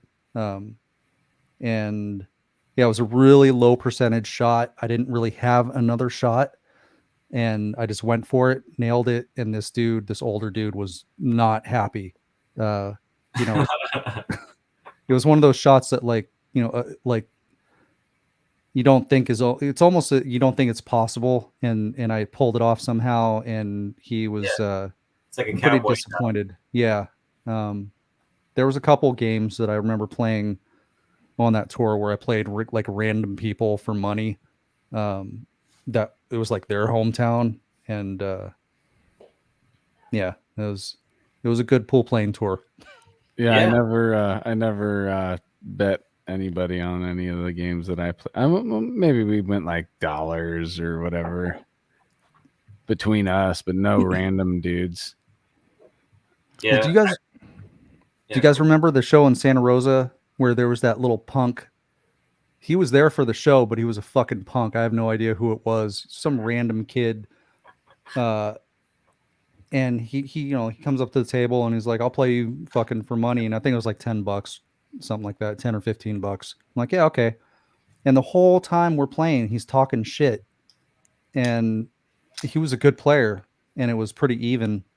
And like, I was just getting like, when people talk to you while you're playing, especially if they're talking shit, that's actually the definition of sharking. Like when you hear like somebody call somebody a pool shark, that doesn't mean that they're a good player pretending not to be. The actual definition of sharking is when you're trying to distract the other person to make them. You're not. I've never liked that shit because it's like that doesn't have anything to do with actually being good at the game. So, anyways, this fucking punk was talking shit to me this whole, like he was, like saying I wasn't going to make the shot. And, and then when he made a shot, he'd fucking gloat. And I kept my mouth shut the whole time. And I remember it was down to like, he had like one ball left before the 8 ball. And I had like 3 or 4 and I'm going to shoot. And as I'm like going back to stroke, he started talking again. I stopped. I'm like, dude, I haven't said a fucking word on any of your shots. Are you going to shut the fuck up and let me shoot? Or is this how you win? Like you only win by fucking getting into the other person's mind. And he didn't say anything. And then I fucking ran out the table and beat him. And he was not happy. And he, he paid me the $10 or whatever. It might've been $20 because I remember saying, all right, well, let's go get some beer. And I remember buying a drink for me and him with his money. But looking back, what I wish I had done was just taken his money and then just fucking ripped it up and just thrown it on the fucking ground. No, you did actually the better thing, dude. That's exactly what you do is go buy him a drink and throw some positivity in there. Like, dude, this isn't that serious, dude. We're at a death metal show. Fucking, exactly. This is going to be, you're going to spend it on beer anyways. Just now you just owe me one. Yeah. I mean, pool is definitely like, I don't know. It doesn't take that long to get the mechanics down. It eventually just all comes down to like the mental game. It's meditative too. If you really get like there's times where we are, when Mike was saying talking shit because that dude was a stranger, but we did talk some shit just to play, It wasn't like that. When you're we were joking around, like trying to make each other laugh. This dude was like, "Oh, you fucking suck, dude. You ain't gonna make the shot. You suck." And then I'd make the shot and be like, "What?" Like, I did it. You tried to shark me, and I still made the shot. Right. Are you ever gonna shut up? Like, it's obviously not working because I'm beating you. But it kind of takes you out of everything else. Like, it makes it not fun. Yeah. Well, I was going to say just the game itself when I'm playing with you guys or whatever. It's like we all are about to play a show, whatever. There may be nerves, there may be not, or we may have to set up. But right now, all we got to think about is we're out of the van. The drive's over. Everybody's chill. Yeah. We got a beer. We're all just like focusing on this one thing, this one game. And how are we better than the last time we had one of these at a show? Like you remember your mistakes that you made and you're like, I'm not going to make that mistake again. I'm going to actually drop it this time doing this and this. Oh yeah. Mike was like super, you were crazy helpful with pool. Like I just remember like that whole tour, not only was it a Severed Savior tour, that was literally my introduction to pool, which I took very seriously for like years after. You and Craig. Yeah, and Craig both were like, teach me. I'm like, okay, you guys want to learn? Here's how you play pool the real way. It was one of those things where it was like you would tell us something and then we'd do it on the table and it's like, whoa, like it wow, works. we can do this. This works. Like you just have to get it right. Well, and that's why I like was fine, like, and happy to take you guys, under my wing, if you want to put it that way, and teach you how to play, because I knew you guys were like genuinely interested and wanted to learn, and like you guys both had natural talent, and like every day, every show we played, there was like you could see an improvement in your guys' playing. Yeah. I mean, Oleg and Craig.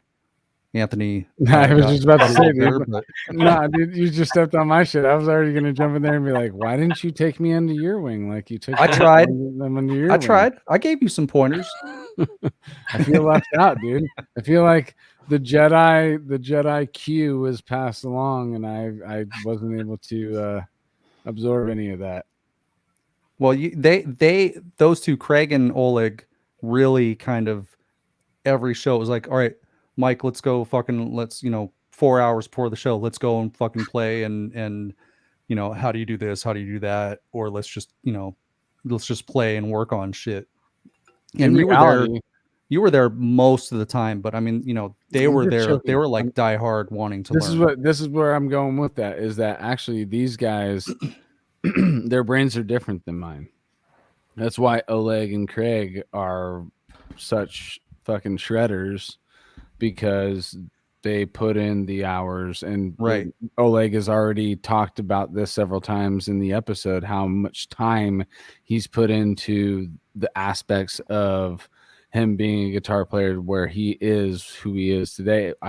That's why their brains naturally dove into billiards after those situations, because not only are they learning this from a dude that they had idolized before that tour, but it's something else that's just as intricate as death metal guitar. If you really break it down and go into other, you just like compare it to other things, like the intricacies of the geometry of the table, and how you hit the ball here, how you pick the string there. It's all the same exact thing, dude. And so that's why I'm different than those guys. I'm just saying, I'm the vocalist that came in like a caveman, like, oh, I'm gonna whack it, dude. I'm gonna whack it, dude, and see. I know how to whack it in that direction, dude. Oh, we know.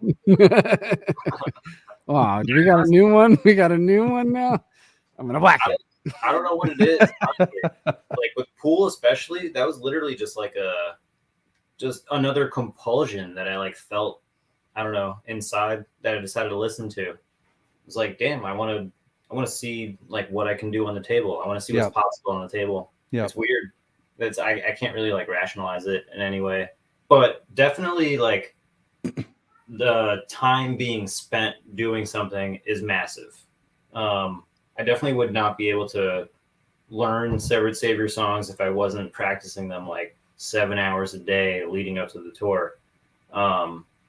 Because that's, I don't know, maybe there's some people out there that can like just with raw talent just kind of like learn stuff and be able to retain parts and be able to kind of just flexibly jump around on their instrument like that. But I feel like anytime I undertake anything, I'm at level 0. And I just know that if I just keep at it with practice that's mindful and attentive and constantly looking towards like the next goal and being out of my comfort zone, eventually I'll be able to maybe hack it through, and then hopefully further than that.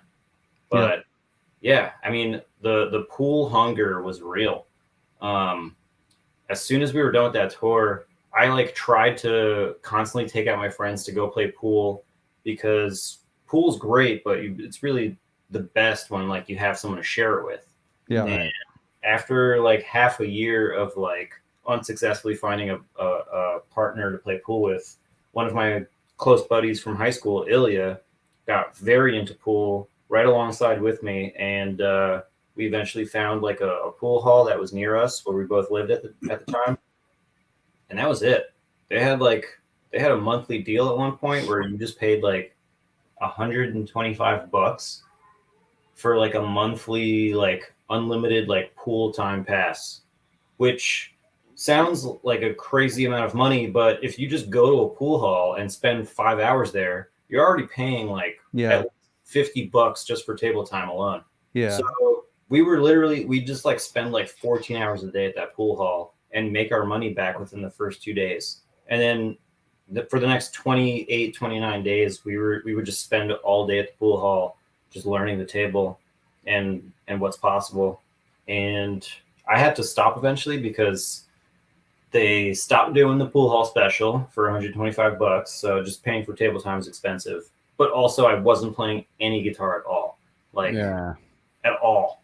Like it was just all pool. Which was sick. I mean, like it got to a point where I was like playing in tournaments and wound up getting like second place, competing against a pro in a BCA league. Nice. Jesus wow. Christ. Damn. But I played horribly that night too because I had like a full day of work and then also played a show that night and then went to go play pool and it was just awful. But yeah, it's a lot. I realized at that point I was like, all right, I'm biting off way more than I can really chew in the long run, and I had to like get back to my roots playing music. So I haven't like fully retired on pool. I still have my cues and I still go out and play every now and then, but definitely don't take it as serious as I used to because I just obsess over things. Yeah. And like, yeah. Is billiards a thing over in Europe? I don't even know. Yeah, so they play something called snooker or snooker. Oh yeah. Okay. So we call it golf. Yeah. I think Luke from Gorguts actually has been like very into snooker. Oh, okay. And my hat's off to him because it's smaller. It's a bigger table and huge. It's a 12-foot table. The balls are smaller. There's way more balls, and it's a totally different game. And the pockets are smaller. Yeah. Yeah. They're like the size of like your tiny little ball. Whereas like on a regular pool table, it's usually like somewhere between like 1.5 to like 2.5 pool balls width. Right. So yeah, it's insane. There was just someone recently who broke a world record, I think, that like wound up sinking like 600 balls or something on a snooker table in one go. That's just that's a level of accuracy that doesn't exist in like any discipline other than the pool table. Whoa. 600 balls, no that's crazy mistakes. Like, oh no man. mistakes. And not only that, it's not just getting the ball in the pocket, it's also setting up for your next shot every single time. So basically it's art clearing the table. How many balls are in So okay, I think on a regular table there's a game called it was either one pocket or straight pool. Someone just recently beat a record. It was like 700 balls straight pool. Straight pool, yeah. And it's 15. Is it 15? Yeah. Yeah, 15 balls. It's like the same as an 8-ball rack, but it's like a whole different set of rules. Wow. And you're supposed to like constantly like ride the wave between having a table, like a setup of balls where it's hard for the other person to get balls into a pocket, but you constantly kind of like keep chipping away and making it easy for you to sink balls. It's like a weird offense defense type situation that's constantly fluctuating. And for someone how long does that take? 700 balls. Oh, well, that's when they're playing 8 to 12 hours. You know, they're playing sets. Like if anybody's ever seen the movie The Hustler, where they played for like a day and a half, and that's the only way that Fast Eddie Felson lost, was not because he was an inferior player. It was because he couldn't keep up with what's his name, Jackie Gleason's character. He couldn't keep up with how much that dude could drink, and he couldn't play for 2 days straight. Yeah, Minnesota Fats. Yeah. So to play back into how you reference through movies, is this where you found billiards, Mike? This movie, The Hustler? No, at Winters. When I was hanging out at Winters Tavern in Pacifica, where we played the second show of that tour, there was a dude named Carlos who was a former Marine, but you'd never know it. He was like my size, and he, you know, me and him kind of took a liking to each other, and he confided in me that he was a very good pool player, and I had to keep it a secret because good pool player, like really good pool players, don't want anybody knowing that they're good, because that's how they can make money. Right. And this dude knew the ins and outs, and he learned from like a true pool hustler. So I just fucked around. Like, I didn't know what I was doing, but he recognized that I had some potential, and he decided to take me under his wing, and he showed me everything. And he eventually moved to Ohio with his girlfriend. And then I started hosting a pool tournament every Thursday night at Winners, BCA rules, and did that for a year or two. And then I'd go to the pool halls and win some and lose some. Yeah. Oh, but yeah, you know, once you get into it, like once you get the taste of it, and you get obsessed with it, then you start watching all the movies. So there's, you know, The Hustler, there's the sequel to The Hustler called The Color of Money, and then there's Pool Hall Junkies, which I think I showed you at my house, right? Didn't we watch that together? Yep. It's not a great movie, but if you're a pool player, it's a great movie. So there's a lot of good pool shit in that movie. Did you guys and play the guy who the main actor who also directed it and wrote it is a legit hustler. Like, he's a really good pool player. So all of his shots were actually him. Oh, sick. That's like an actor doing their own stunts, dude. Yeah, exactly. Yeah. And So then, wait, you know, I this bought is a couple before of tour, so you instructional were videos like and shit. before tour. You were showing them this. You were like prepping them for tour. Like, Well, we're gonna go out and play pool. I think I showed you Pool Hall Junkies after the tour, right? Oh, okay. I think so. Yeah. I can't remember exactly when. You showed me a bunch of stuff. Yeah. But I showed you the Mika Immonen instructional video that I had. Yep. Yeah. I got way into it, but it you know, my wrists are fucked up, and pool, like especially my bridge hand, just holding a bridge properly, you know, you got to make these sometimes really weird fucked up angles and shit, and it destroys my wrists. So really, I would always opt for an open bridge because of those same reasons. Like, I just find a lot of bridge positions too painful. Yeah. Now, I also have like tendonitis and carpal tunnel in both of my hands, but I've always kind of just like kept it cool and not stressed it in any way. So yeah, like any closed bridge position, my buddy Ilya that I mentioned earlier, he has kept up with pool, and he's nasty on the table. He can easily run any rack, and he has fun while doing it. But he's always telling me, like, you got to close your bridge, and I used to tell you that too. Yeah. But I mean, a closed bridge totally fucks my wrist up, but I'm a firm believer that it's the way to go. It's the best way to play, but it is the superior way to arm your stroke for sure. Yeah. But at the same time, you know, you gotta care for your body. Yeah. More than anything else. So kind of go with the cowboy route of playing with an open bridge. Well, at some point you get to that point where it's like, I'm getting too into this. You know, how far, you know, I'm never going to be fucking pro. I'm never going to be fucking Efren Reyes or anything, you know. Do I even want to be a pro?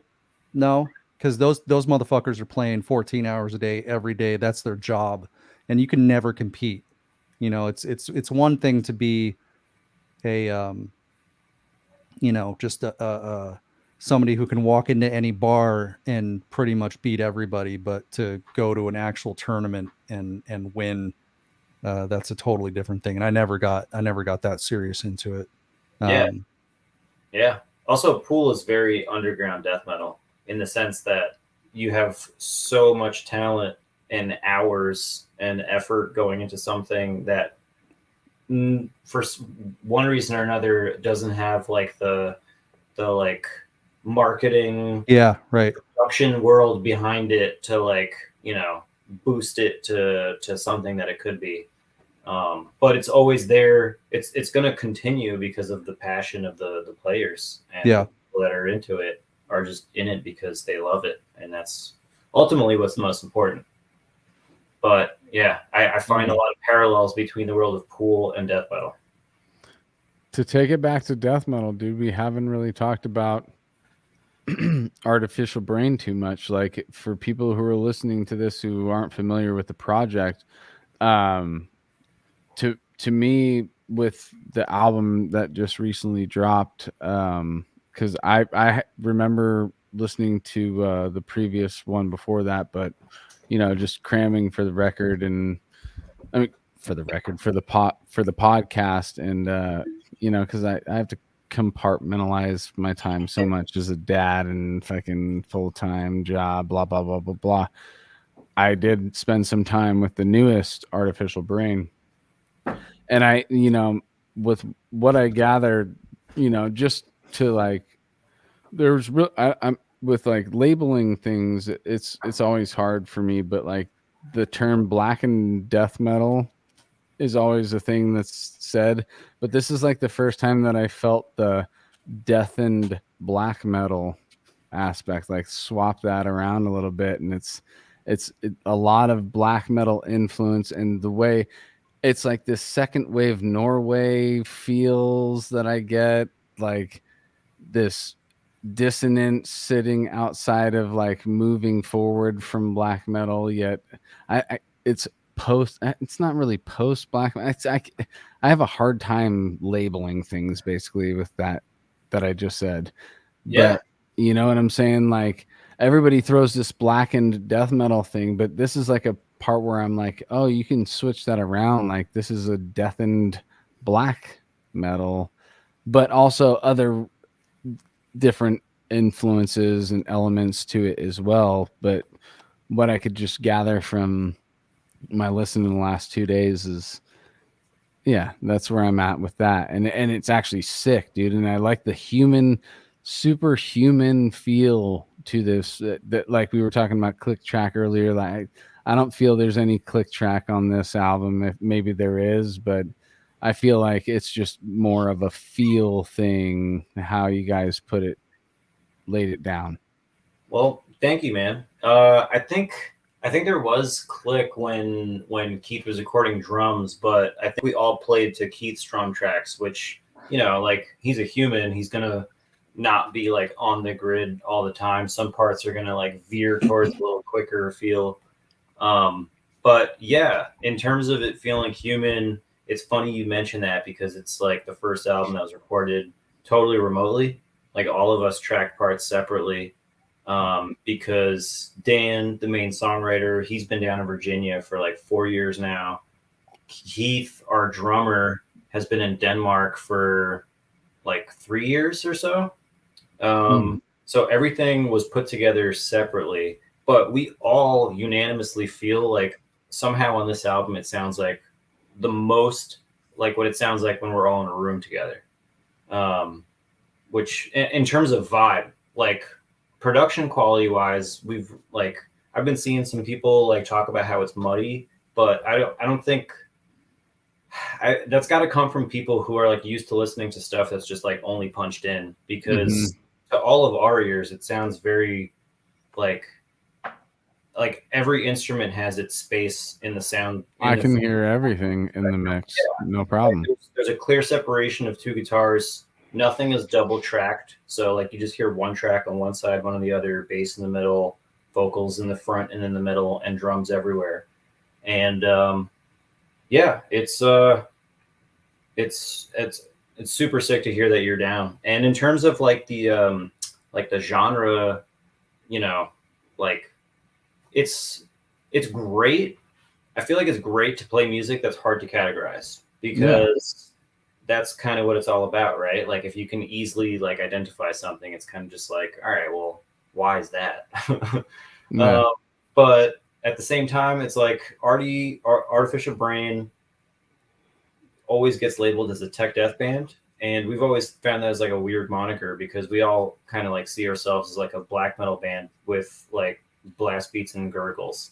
That's kind of how I never would have labeled you guys as tech death as you just saw how I tried to label you in that jumbled way of attempting to say it. But yeah, no, tech death is not I mean, I don't really like to push anybody in any direction because that, it's just like this is a project, but these are the elements that I, take from it, and this is me trying to label it, but tech death is definitely not in there. Either way, it's probably because of the vocals over something that is different that they try and categorize it as, because it is like I'll say that the drum sound and the vocals kind of seem like they've been maybe taken out of like the slam feel of things, like how that snare sounds and the vocals are obviously the gurgle breeze like the ringy snare. Yeah. But then the guitars and the bass are all doing this, black metal influenced, dissonant, intricate and creative, epic kind of thing that's going in between that. And that's why I want to say it's like a death and black metal situation. Yeah. No, I can totally vibe with that as a label for sure. And like with like the gurgles and Keith's caveman style drumming, we always try to like at least with the drumming, always try to push like a primal caveman aesthetic, and try to like push the drums forward as an instrument of power more so than anything else. Obviously, like creativity and like flow of rhythm is very important to all the parts, but ultimately it's like the drums need to be powerful. Like it's not the kind of music that could be played with like a soft hitting drummer. No matter how fast they play. I was going to just add about the drumming is that you can tell that it's quality over quantity with your drummer, because your drummer shows that he's capable of doing many things, but at times where you would think that he could, blast this fast, he's actually more aesthetically playing, split time blast at this speed, where he's capable of playing twice as fast, but I could see aesthetically the choices that he or everybody had made as the project, where it's like, we don't need to go this fast, we don't need to do this with this flooding bass, double bass shit at this part, like let's add some color and feel to this part versus just showing acrobatics, Absolutely. And I mean the song always comes first. And the thing I love about Keith especially is that like he'll oftentimes he'll listen back on what he's recorded and be kind of unhappy with it. So whenever we play live, he'll like switch parts up a little bit or throw in weird little flourishes that like there's been so many times where we play live together and I'll just hear something for the first time coming from Keith. And at first instinct, you're like, your ear's brain is like, okay, something's wrong. And then you turn over and you start grooving to it and you're like, oh wait, this is better than what was ever played before. So like songs always like tend to like grow over time live too. Exactly. I think just one of the coolest things ever is like putting on something and just being like, this is different. And just being like, wow, like cool. And that's how I felt like listening to the stuff today as well. It's good. Just something that it threw a little monkey wrench in a good way into like your thing, like, oh, I haven't heard something like this in ever, maybe. I mean, so Dan, one of the other guitarists, Stan Gargiulo, he's like the primary songwriter, and I feel so blessed to work with him because he's like. Is that the dude I met when I saw you guys play live years ago? You probably met both of the other dudes. The dude who was also a lefty. No, that was John Locastro. Okay. John's been with the band since the inception as well. but Dan has been like the primary contributor, and like I guess he would be like one of the main founding members as well. But yeah, his song. Wait, I got to stop you right now because I just realized something that I wanted to ask you earlier. Because that good on your parents for making sure that you got a left-handed guitar, dude. Like, I only was exposed to right-handed guitars, and as a lefty who does everything left-handed, I've had to learn how to play guitar right-handed because those were the only things that I was exposed to, you know? Same thing with like a drum set up for a right-handed guy. I play drums right-handed, even though you can play guitar and drums. I'm serious. I've never seen you play either. Okay, so I could play some Pink Floyd song. I could play Limp Bizkit. Some other shit on. No Limp Bizkit. I can actually play like real songs, but on there's only like 3 or 4 songs I can play a few riffs from, and then on drums I can fucking hold a beat, dude. What the fuck, bruh?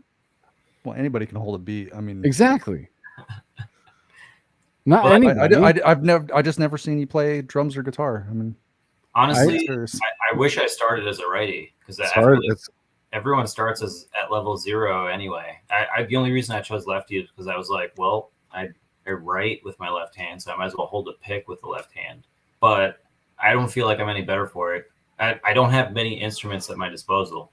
Like I have to like really, scour for a good instrument, which I guess has led me to some like sick guitars. But at the same time, it's like I haven't tried a lot of instruments because I just like the first time you played guitar, did you try to play one right-handed? I don't think I ever did. I just like immediately was like, oh yeah, I'm gonna hold the pick in my left hand. So I mean, the first time you played a guitar, you managed to play a left-handed guitar?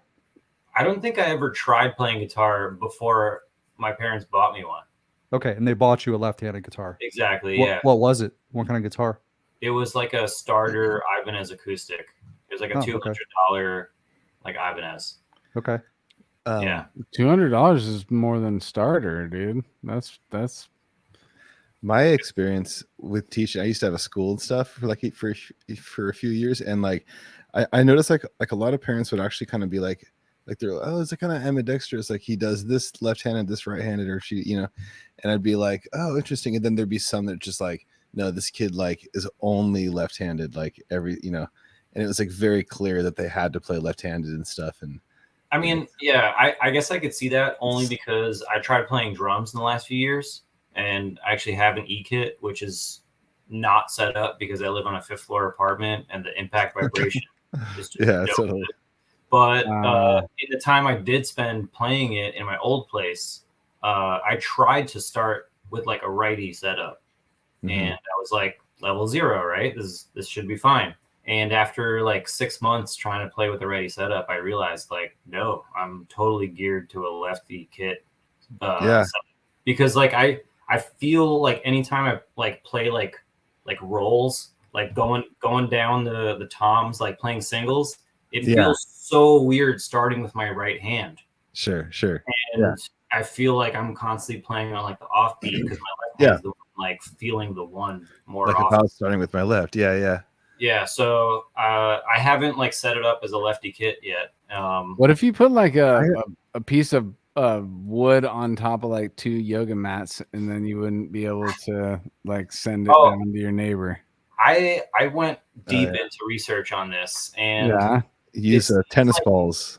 The only way to like truly get the most soundproof setup is to use tennis balls and create like this isolation, spongy isolated platform just for your bass drum and like I guess the kick pad setup, and that's basically it. But that, I don't know, I'm like kind of lazy, and I also don't really have space for it currently in my spot to like have a part in a room for the kit. But if I were to do it in New York City, that's not for walls too. That's just for underneath.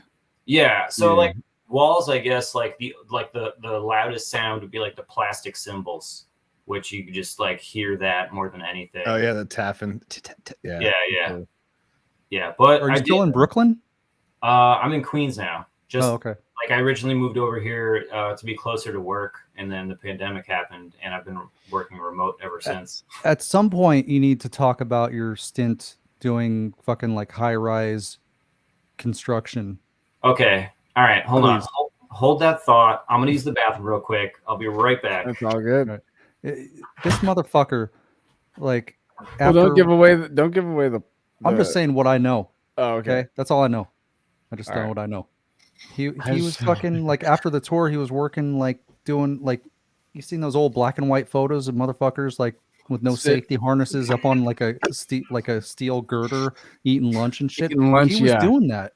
He was fucking like dude. up on like high rise buildings being fucking. Dude, I watched like those videos of dudes like looking down on the edge or like parkouring and all that shit, and it makes my my feet and my hands like electricity starts to go off, and my feet start to sweat and shit, dude. Oh yeah, dude, I trip out too. You see the guys that fall too. It sucks.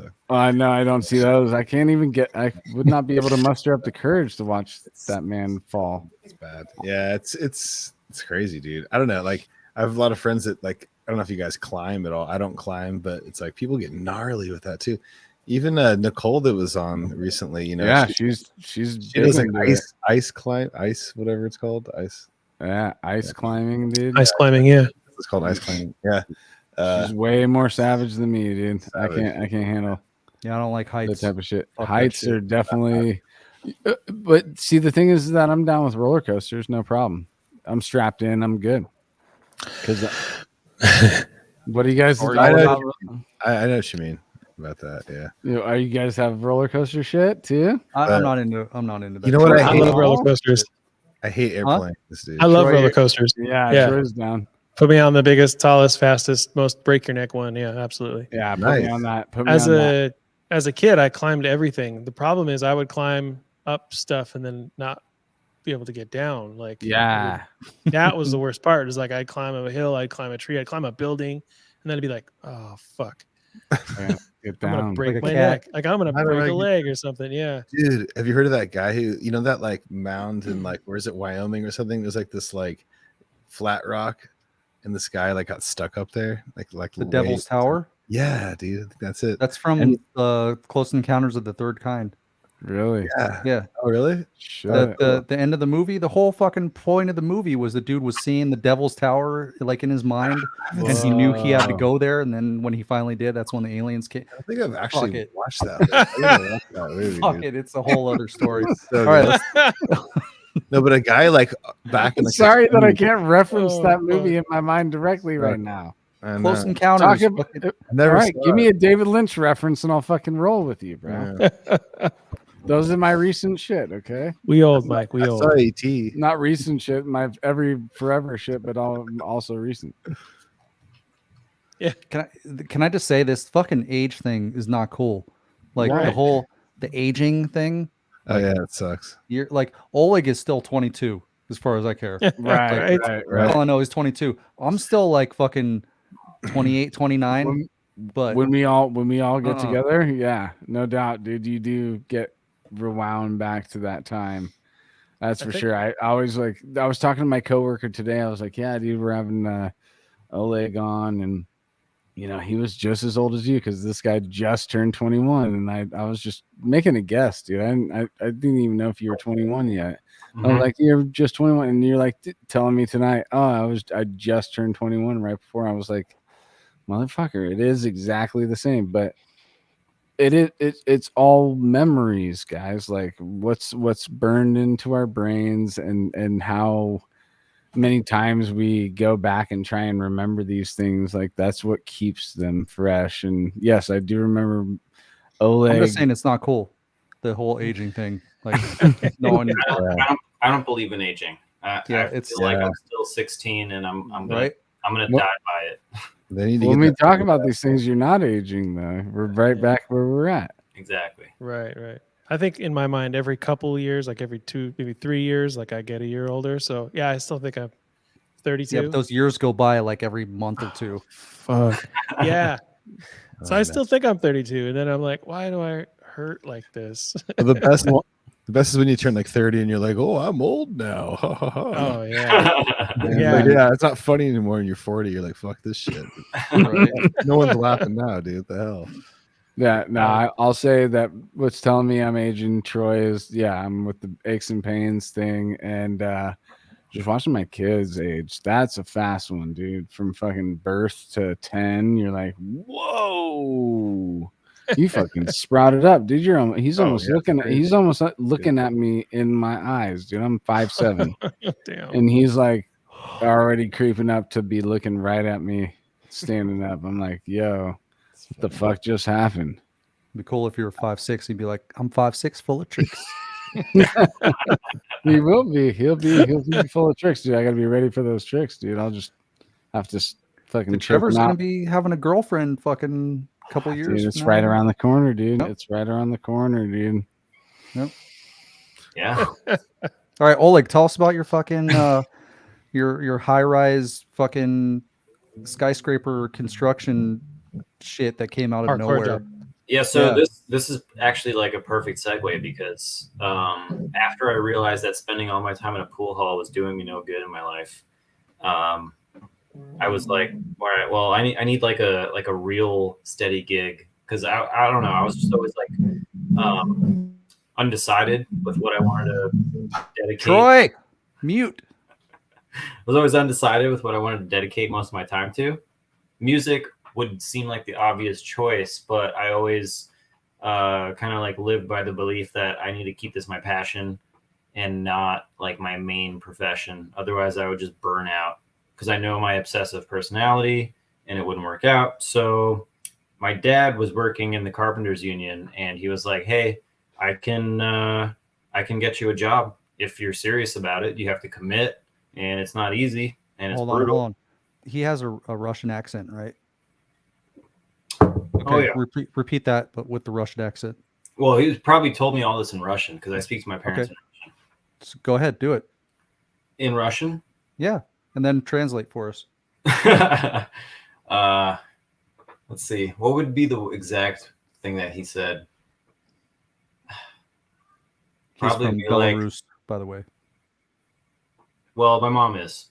Oh, my dad's kind of more of like an Eastern European mutt, so I guess I'm like a mutt of Eastern Europe as well. But my dad would probably say something like, «Ты ничего не делаешь в твоей жизни, так что тебе надо что-то серьезно сделать». And which that would translate to like, you are literally doing nothing with your life and you need to get serious. Jesus Christ. Yeah. Like my parents were always very supportive with music, but they never saw it as like a, like, you know, like, okay, that's a bonus, but you need to like survive, like provide for a future wife and all that jazz. But I was like, you know what? Let me see what construction's all about. Let me see what it's like with manual labor and like really, really going at it. And yeah, I feel like I've always had a fear of heights, which is ironic because I was eventually like swinging off of like 800-foot incomplete walls of like a skeleton of a skyscraper, and I can like see like hundreds of miles in every direction. Wow. But yeah, it was very brutal. The first like 6 months or so, I didn't even like really know how to hammer a nail, let alone do it like all day long and operate a whole bunch of power tools and just basically just be in danger all day. There was a time where I've like hammered my index fingernail completely off. It would, you know, it went all black with blood. People were like, hey, just drain it. And I was like, what kind of psycho would put a needle in their fingernail? So I just let it go. It eventually fell off and then grew back again. I stepped on a nail this big one time and it went right through my boot and my foot.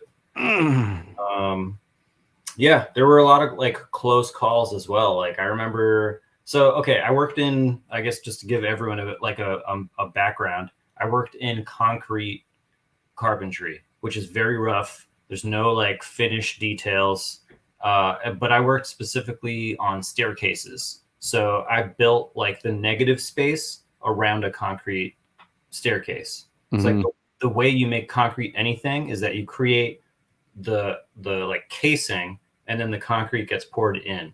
So my dad's like definitely a genius because he just learned how to make like concrete staircase molds by himself just by like reading books. And apparently like there's like a severe shortage of stair guys in the concrete world. So it was crazy to like learn all that stuff directly from him, because I don't know how anyone can like just show up to a job and be like, all right, give me these pieces of wood, these types of nails, a couple other tools here and there, and I'll make the negative space of a concrete staircase for you. To your blueprint details, nonetheless. But it was brutal, and I learned a lot. Like, I don't know how those guys in the trades do that stuff for like 30 years straight, because I was there for just under 2 and I quit because I projected myself mentally forward and being like, can I really do this for the next 30 years and then just retire and then live out the rest of my life? And I had to be brutally honest with myself, and the answer was hell the fuck no. This is complete, like, you know, like you're just using your body for total like wage labor, right? For someone else. And like all those guys, like they all have health problems. They're like breathing in concrete dust all the time, back problems, like left and right. I was still trying to be active musically, and I was like getting hurt all the time. I was in the best shape of my life, that's for sure, because I was constantly like being at the gym all day, every day. But you're being injured in the process. But yeah, at the same time, I was grinding my fucking physical body down. And the pay was great too, but it was definitely more of a learning experience than anything, because it taught me like the value of hard work, how much people go through to like sacrifice for their children. Like a lot of those guys were just there because they had families to feed, and that was like their last resort. And it was a very big eye opener. And it was like, okay, so my parents are immigrants. They came here. They had to like basically change their lives entirely. My dad was not a carpenter back in the Soviet Union, but when he moved over here, this is what landed for him. And he basically sacrificed his whole life to learn a new trade so that he can put food on the table for me, and to give me the opportunity to not have to do that. And here I was, a partner working side by side along him. And ultimately I felt like that's like a meta slap in the face to him. Like if I'm his partner in construction, why did he do all that? Do you think he saw it that way? Well, he didn't at first, because like since we worked as partners, I had to like basically, you know, confront him and be like, hey, I think I'm gonna quit. So you need to find a new partner. And also, like, I don't know what I'm going to do, but I'm quitting. And he was obviously super pissed. My dad is a very strict dude, very like classic hard ass dad. He's like a very much like a Red Foreman from that 70s show, like times 1,000, you know? Dumbass. So, yeah, like he was not like, he at first did not see eye to eye with my decision to quit. He was like, wow, like you're really backing down from this. Like you have all these guys doing this. But I think once I like laid it out to him, the kind of the same way I just did to you guys, is like he literally sacrificed so many years of his life to put himself through that so that I wouldn't have to. And yet there I was working alongside him. I think that was like what put it into perspective for him. It's like, yeah, I did sacrifice a lot. So like find a better way to live and like support yourself. So yeah, that's cool. So and I just jumped into another random industry in film and TV. Now I work in accounting.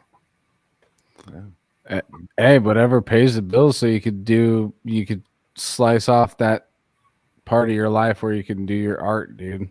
Totally. Yeah, for sure. And now it's gonna take you what we've all talked about. It's gonna take you to Europe right now, dude. That's fucking sick, dude. Dude, I cannot wait. I'm trying to get reckless. Yeah, dude. So how long are you guys gonna be out there? It's gonna be like a 3-week tour. Like I think like exactly 21 days. And who are you guys going? Dates? We're flying out on the 7th. So like next Thursday, And then we have a couple of days of rehearsals, and then I think 12th is our first show. Where do you fly into? We're flying into Denmark, which is where our drummer has been for years. Okay. So we have like a couple of days with him. He's like an hour south-ish of Copenhagen. And our first show's in Copenhagen. Nice, dude. Nice. I got to play there one time. It was great. It's really cool. Why don't you list off some of the dates where you guys are going to be playing? Yeah. All right, hold on. Let me, before I become a bumbling fool with a bunch of uhs and ums like I said I'd be, let me pull up some dates. So far, you've been great without those, dude. You've been doing rad. I know. I'm not living up to the expectations. Let's see here. So I can tell you off the top of my head while I'm still searching. First show, Denmark. And we're hitting up Sweden, Gothenburg, which I'm very excited about because that's just like such a home to extreme metal. Yeah, mellow death. You're going right through that. Yeah. Realm right my ex lives in Gothenburg. You're probably going to see her there. She's into the scene. So. Oh yeah. Yeah. I'll tell her Mike Gilbert sends his best, most wildest regards. Yeah, it's gonna go over well. Are you a single man, Oleg? I am, yeah. Oh. As of somewhat recently. All right. Sorry, buddy. I was gonna say maybe if it's okay with you, that the ex might be down, dude. Oh, Mike's ex? You're talking about combining worlds. I'm just joking. Just jokes, guys. Just joshing around. Okay, here we go. Bringing up some dates here. Or so I thought. What is going on? Okay, here we go. So we got Denmark, Sweden, back to Denmark. We're going to take one of those European ferries back over. Okay. And then we got 2 days in Poland. Then we're going to be in Slovakia, which is a first for me. Like, I'm very excited to see that. Then we're going to be in Austria, Vienna, Prague, Czechia, Slovenia after that. Another brain buster for me. Also, I'm pretty sure that show is going to have it's like a couple of these shows have turned into fests with a bunch of bands, more so than just us and Devoid of Thought, who's going to be the band from Italy touring with us along this entire route. Really sick dudes. They've also been helping out logistically with a bunch of the tour stuff, which is just like ultimate thanks, because that stuff is not easy to deal with. Dude, that sounds like you're gonna have a fucking blast, bro. Yeah. After that, we're gonna be hitting Italy for a couple days, and then Germany, Netherlands, France, and then Germany for a final date. What part of Italy? We're gonna be in Milan, Rome, and Bologna. Dude, you got so many opportunities to see some great parts of this planet, dude. I hope you're taking advantage of it if you can. Yeah, we're going to have a couple of off days here and there. And I think I speak for all of us when I say that we're trying to, see as much as we can. Like, I don't think we're going to try to sleep those days off or anything. We're going to be out and about. I love trekking it. I remember when we actually, bringing it back to the Severed Savior tour, me and James walked 40 minutes in one direction in Las Vegas during the day. And 115 degrees. It was like 115, no exaggeration. And I thought I was gonna die. That was before I got there, dude. Because I don't know if you remember, I flew in after you guys were already there. Yeah. We were there for like 3 or 4 days at least, right? Yep. In Vegas already that long? Before you got there, yeah. Yeah, Damn, we're staying with Troy. How could you guys stay in Vegas for more than 2 nights, dude? That's wild, dude. I can't. That place pulls everything out of me after 2 nights.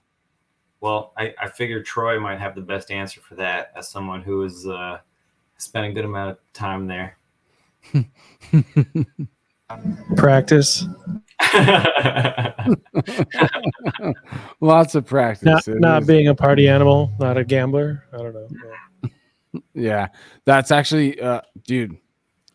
Side note: anybody who isn't a degenerate gambler that's listening to this, and you want to go to Vegas and not lose as much money, don't fucking gamble.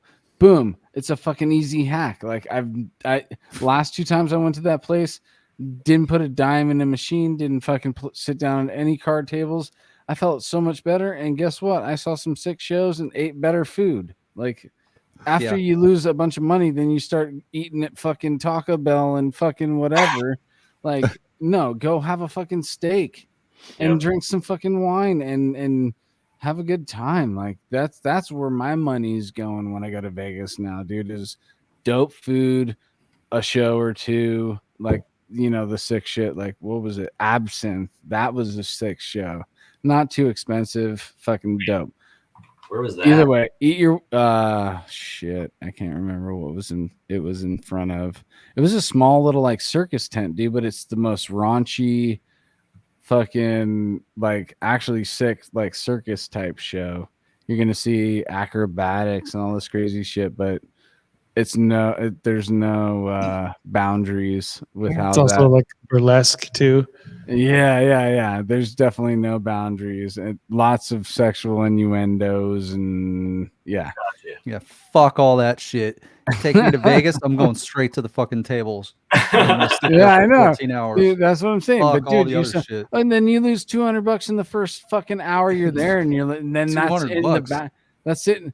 Oh, $200 is fucking a lot of money, bro. Yeah, but when you're in fucking Vegas, you're there to fucking gamble, dude. Yeah, but I'm saying go big or go home. A dope dinner somewhere else, There is something to be said about those like wild, crazy Dan Kenny party gamble nights, because you got to do that to experience, right? But yeah, and we've all had those. That's what I'm saying. I chased it one time, and I actually, had a good weekend. But then after that, it's never happened again. So I'm like, fuck that, dude. I don't need the monkey on my back, which is the money that I lost as soon as I got here. I'm just gonna shed that monkey, and I'm gonna fucking go have my wad of cash that I know I'm going to lose, and I'm going to lose it the way I want it now. I was always way too intimidated to actually like go up to any table, which I think I like went up to like a couple tables in Vegas when we were there, and then Shreveport when we showed up, which is like a weird little Vegas in the southeast of the US. Right. Go ahead. I just remember like losing $60 within like 5 minutes at the blackjack tables, and I was like, well, I'm done. Yeah. All I can remember from Shreveport was that fucking dude with the epic mustache who was pitting like this. And you know what I'm talking about? Wasn't that Shreveport? At the venue at the Tiki Bar. Yeah. Dude, that place was amazing. Just in terms of vibe. It was literally a tiki bar, and of course it had a pool table because this was the pool tour of the century. Yeah, and there was no stage. Right? No stage. Yeah, we were eye level with the crowd, which I personally love. Do you guys remember hitting the jazz spot next door before we played?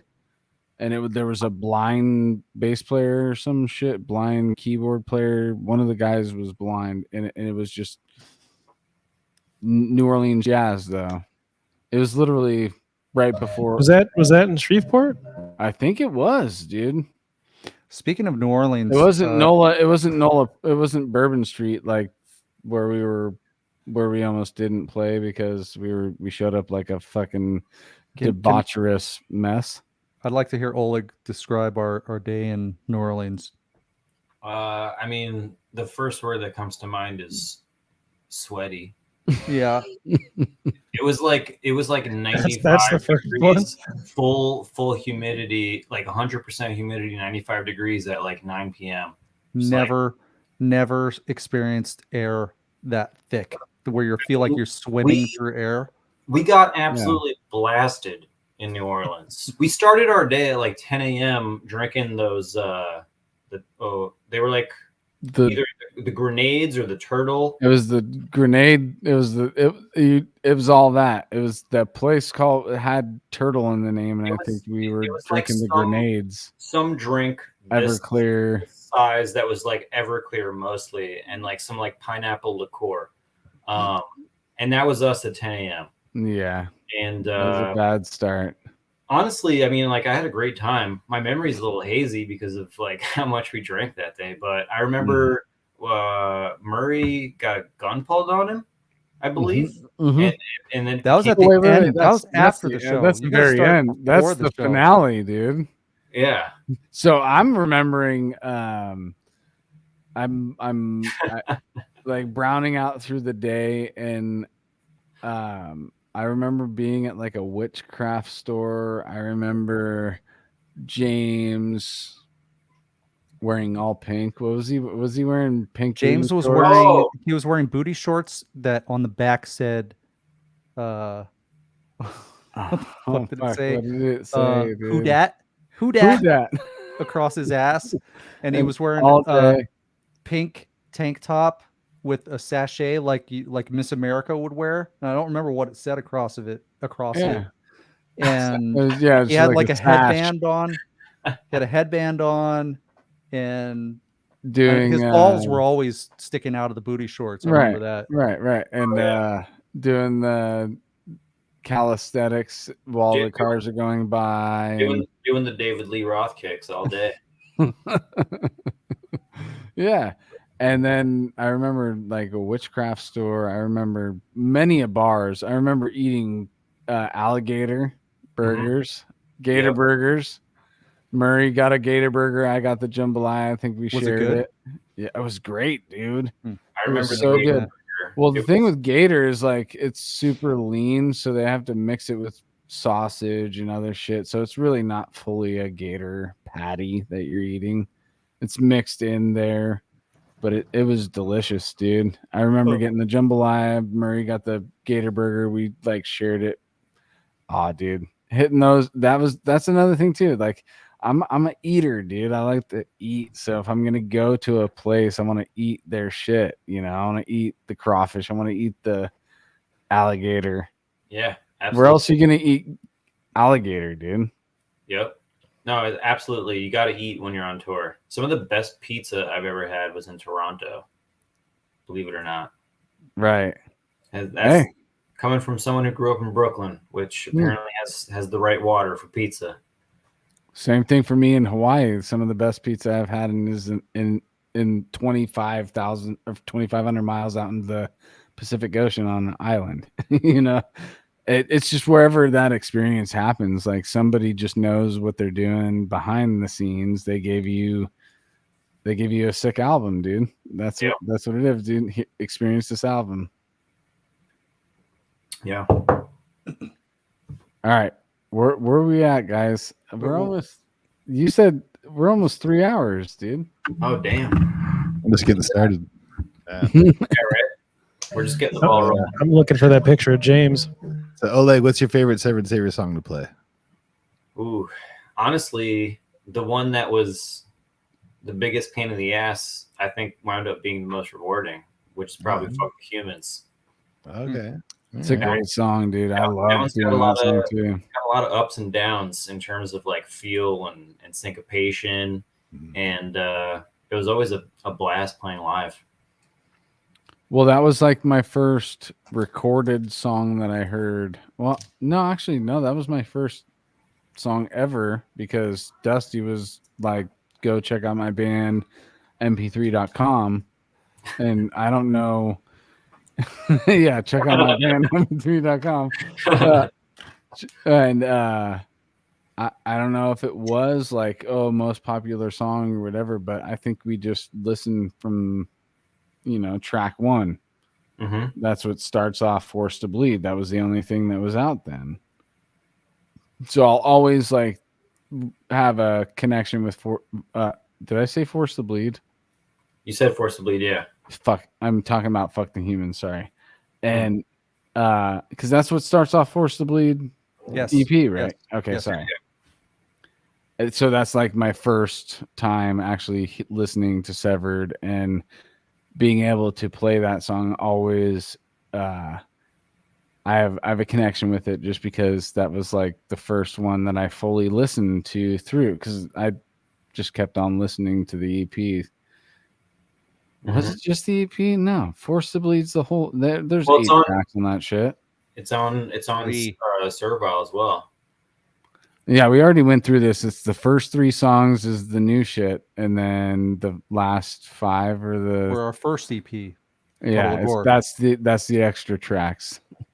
Yeah. Right. The bonus tracks start after track 3. But yeah, Fuck the Humans is great to play. And then if I had to choose like a runner-up, it would probably be Inverted and Inserted. I don't know why. That one's just so much fun to play. Yeah. Do you ever play any of those songs anymore? Ever? I haven't played a Severed Savior song probably in like 9 years. Wow. Because I think Inverted and Inserted, that one and Servile, I remember putting up a cover for after the tour. Because that wasn't part of like my like audition to like send you videos. Yeah, I remember just like still being tight on those songs and like, you know, wanting to play more of them. So I just wound up recording them and then uploading them. But yeah, it's been a while. I don't remember how to play them. I'd have to like sit down and like really like dive back into it. But that's also like a caveat is I feel like my memory is just dog shit. Well, like not just that, like the amount of stuff that you learn and play, and that's kind of like how you move. There's only so much RAM in here. I have to like shove things aside to like other hard drives that I wind up losing. But I'm sure that if I like looked over the tabs for an Inverted and Inserted, I'd be like, oh yeah, okay. And then like the muscle memory would start to like kick in.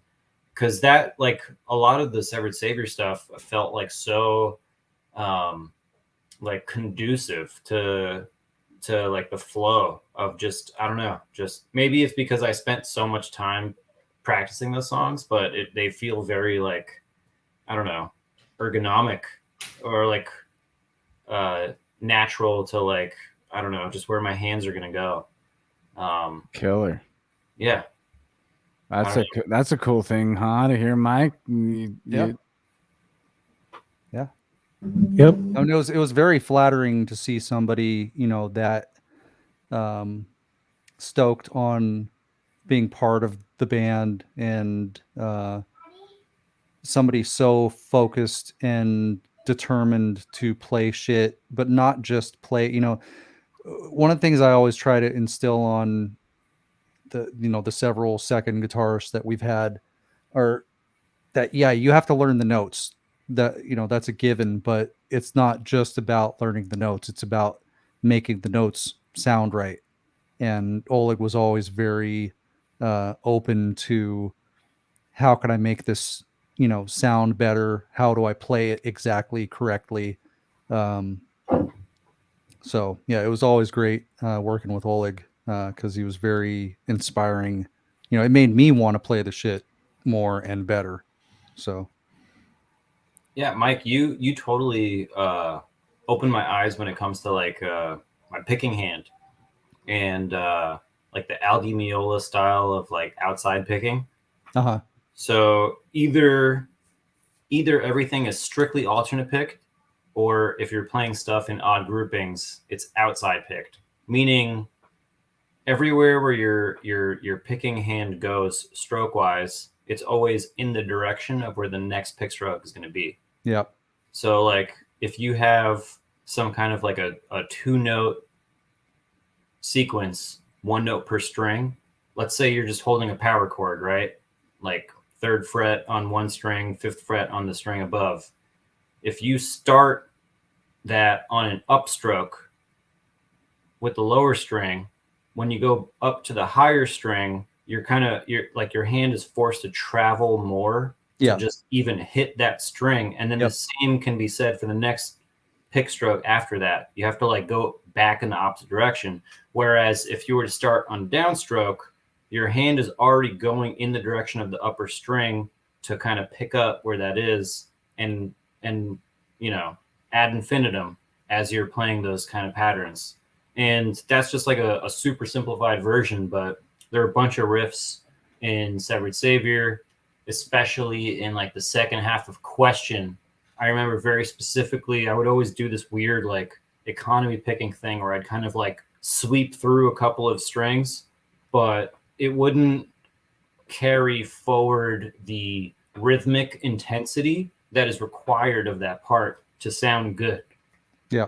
So like strictly alternate picking in those kinds of situations where you just have like so many like shapes that span a number of strings, like your hand's not going to be able to make sense of like what's the best way to like stay on like the ergonomic spectrum. So the best way to do it is just alt pick all of that.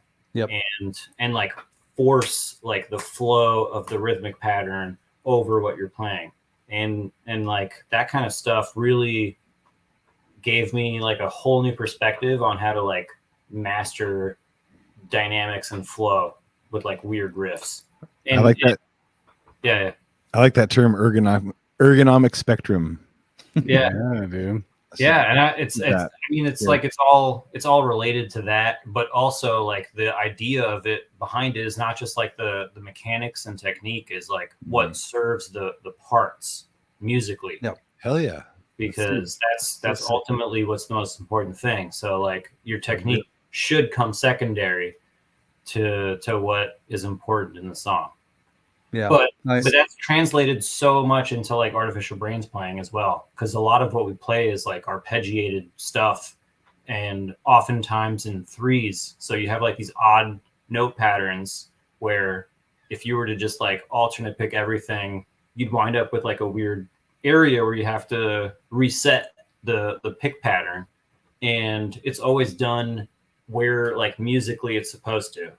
So whether that be at like the start of the next measure, but usually it's like following like the melodic phrasing first and foremost. So yeah, thank you so much for. Of course. I mean, I've never been like I would never consider myself ever having like been a guitar teacher or anything. I've only taught when people have asked me to, which is few and far between, or when trying to train a second guitarist for mini tours or whatever. And Oleg is definitely, if I want, if we can consider you my student, Oleg was the best student I've ever had. Yeah, he, by the time we were playing those shows on tour, he was playing everything as good as I could, and yeah, it was great. I've never had that,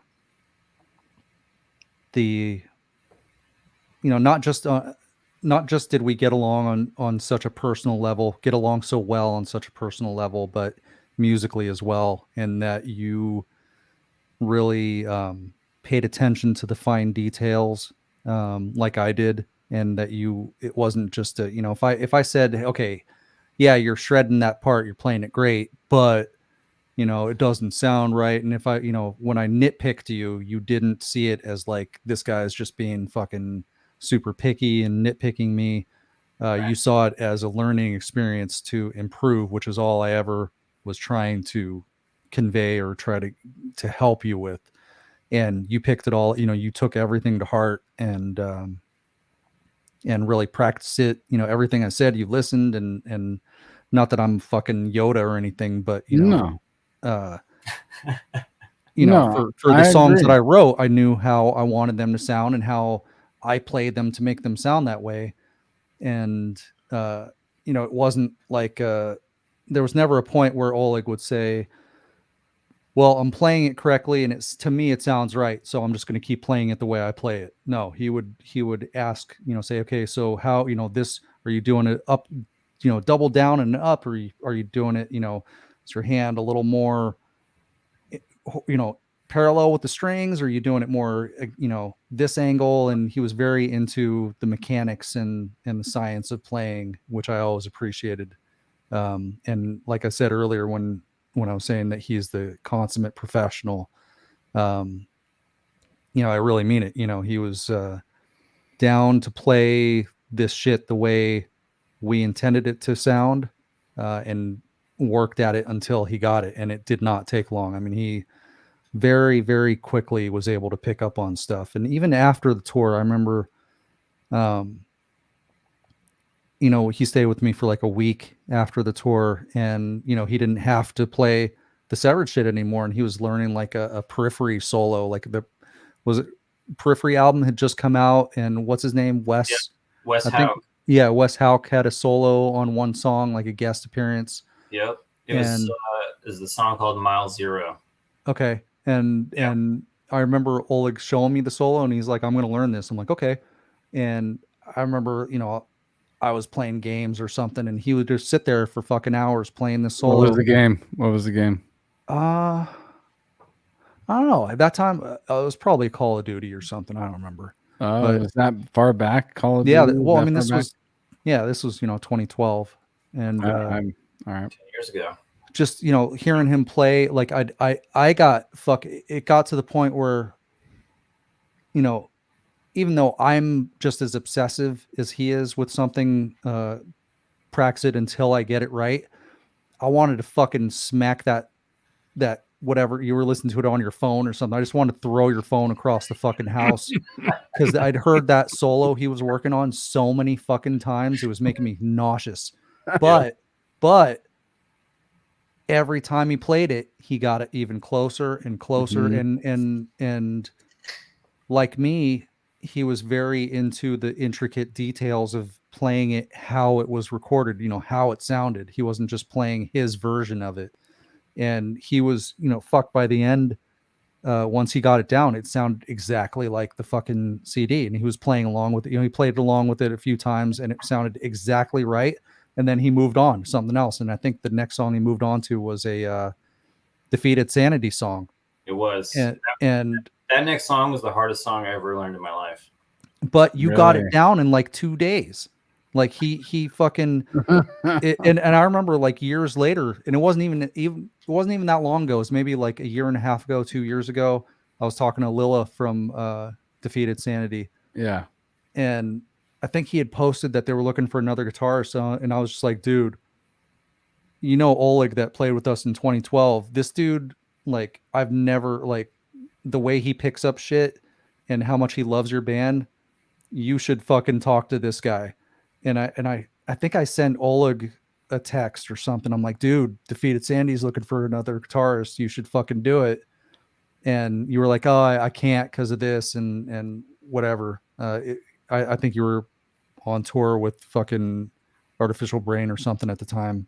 But it trips me out about Lila because he did the guitars on the new album as well as the drums, right? Yeah. Oh yeah. Lila is secretly like literally a fucking living legend, like a god amongst men. Well, his dad Wolfgang too is a fucking secret legend as well, dude. He was a jazz drummer before all this shit. Yep. It was like there's I forget what is it, Aria, or I forget what the name of. Actually, your what's your shirt say? Aria, it's not that. No. I can see the way it looks like that. It might be in like mirrored right now. It's AREA or right. some shit like that. But he like drummed on some shit, and his drums are sick as shit. And I'm like, oh yeah, that's exactly why Lila plays the way that he does, because his dad came from that background. I remember seeing Lila play guitar the first time, and he did a playthrough with, it was him on guitar on like an Ernie Ball Music Man, and Jacob, their bassist, alongside him, and they're just doing a live playthrough of the album, the song, Psalms of the Moribund.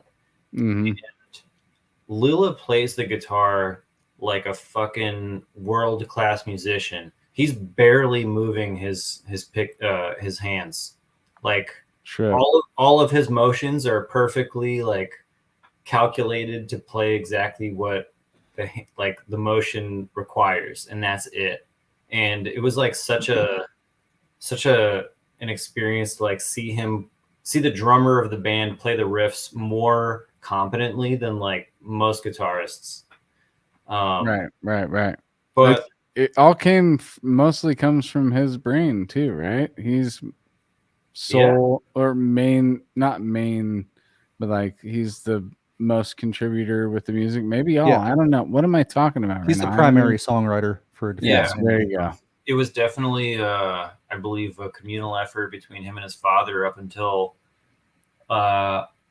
partway through Chapters, and then I think his dad, he may have included like one or two of his dad's riffs on the album after that on Passages into Deformity. But that'd be a really cool person to interview is his dad, dude. R.I.P. Just because that bridge from what I'm talking about, where he was this like fusion drummer, like Mahavishnu Orchestra influence type drummer. If I remember correctly, just off the top of my head, that's what that project reminded me of, was like Mahavishnu, and he was doing that in like the 70s and shit. And you're like, what the fuck? What bridged this man to this extreme, brutal, technical style of guitar riffing? Like, he was this drummer back then. Now he's writing these riffs with his son on drums. You're like, whoa, I want to hear that chunk. I want to hear the in-between chunk of that, you know? Yeah, I honestly, I have no idea what that in-between looks like, because like I totally understand the like what's the word, bewilderment that like you have like jazz fusion, which can get crazy in its own right in many different ways, but the type of crazy that Defeated Sanity gets into is like on an extreme spectrum that is unparalleled. Like some of their stuff, I mean, honestly, like all their stuff, like for their whole discography is insane. But some of the stuff that Wolfgang was doing on like Psalms of the Moribund is, I can't think of any other examples where I've heard that kind of stuff before. And I when I talk to Lila, you know, I used to talk to him all the time online from like the mid 2000s through like 2012 or something. We're fairly close. Nice. You know, there was a couple times where I remember talking to him about, I think it was after Servile Insurrection came out, and I was just talking about guitar tones, and he was working on, was it Psalms that came out in like 2009? Yeah. I think it was 2007 actually. No, it's 2007, because actually I'll say this, that Psalms came out at the same year that Cryptic came out, because everybody was doing that's right. What do you like better? And I always was like, that's two totally different bands. So I just remember talking to Lil saying, God damn it, I wish, you know, like I get what you're going for with the tone. Like I get it. You know, it's just the most brutal tone you can fucking get across. I just wish, like I know that you're playing some super complex shit. I just can't hear the fucking notes half the time. Right. And you know, I have a fairly decent ear, and I still can't fucking decipher 80% of the shit that they're actually doing. And I'd tell them that, you know, dude, I wish, you know, you guys, you know, like with Servile, you know, I guess that probably makes sense, because we probably recorded Servile. So I think I was showing him like rough tracks, rough mixes of Servile, and he was showing me like near final mixes of Psalms. And I was like, see, dude, I'm like on Servile, I'm going for this like super pristine clean where every note matters and you can hear every note.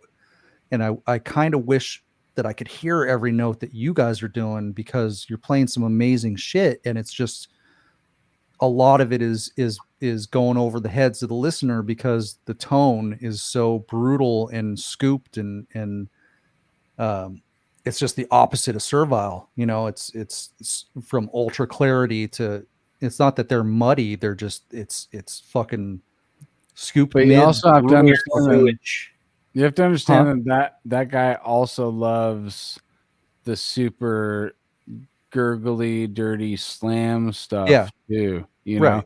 And I back that. I'm just saying, like, so what he's doing with the recent episode we did last week, I was starting to think about musical alchemy, and the alchemy of Defeated Sanity is to take a lot. Take the main part, that fusion, shreddy, intricate shit that we're talking about, and throwing that slam stuff into the mix, and that gives it that brutal tone that he it's an alchemy thing. So it's like, I love the mixture of all these things. Where, take it back to Artificial Brain real quick, it's like the gurgly vocals I didn't really get excited about too much, but recently, like, hearing them over this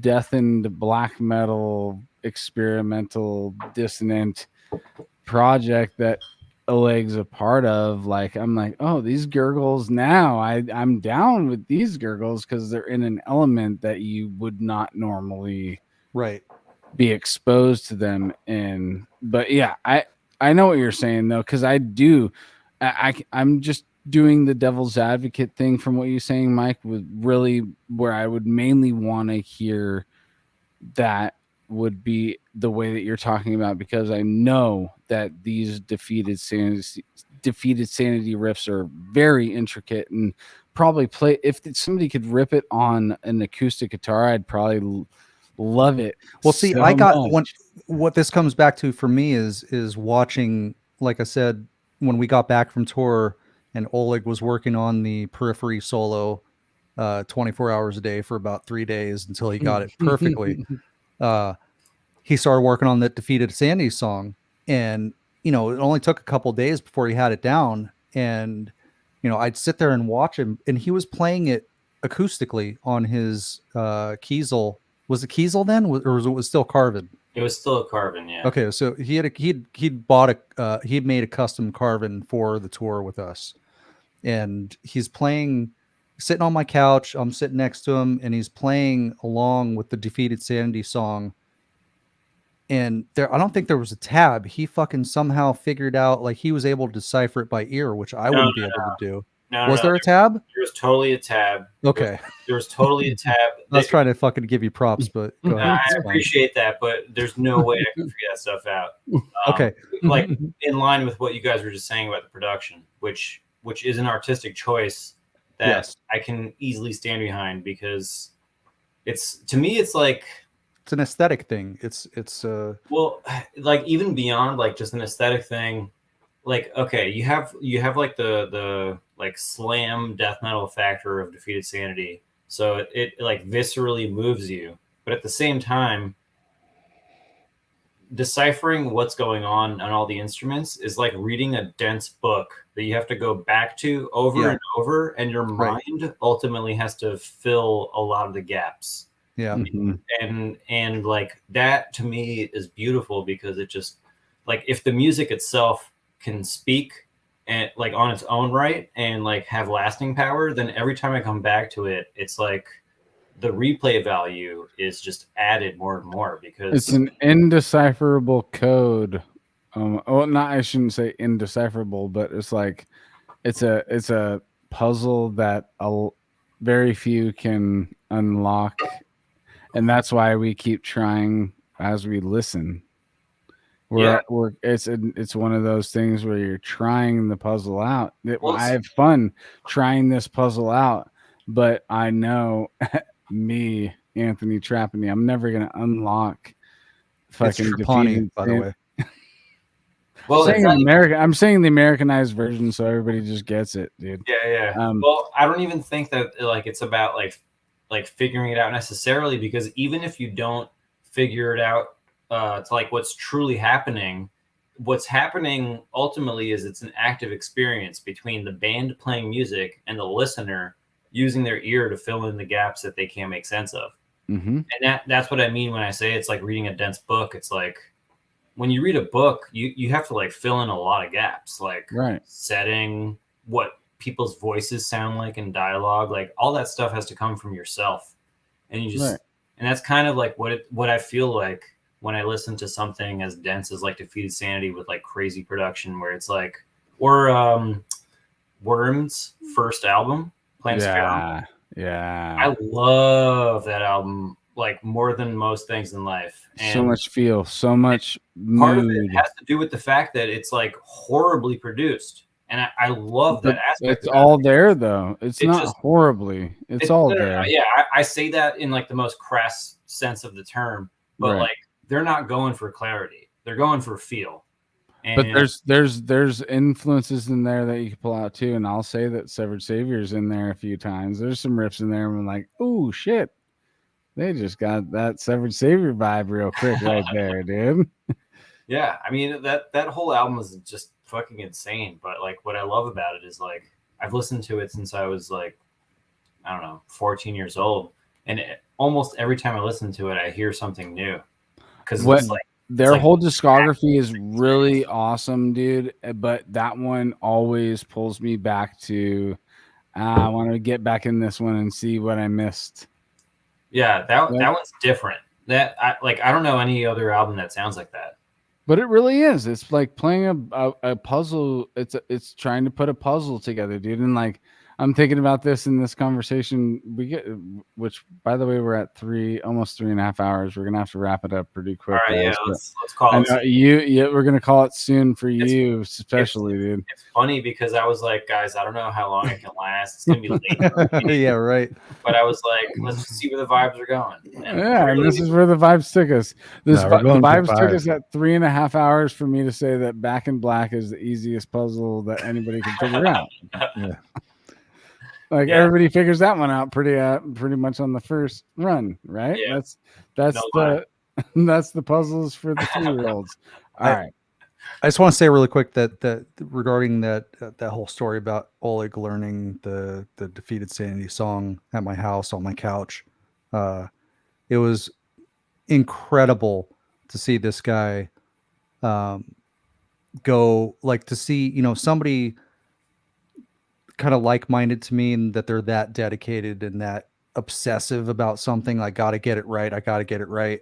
And Oleg worked at it, and seeing every time he played that song, it got better, and it did not take long.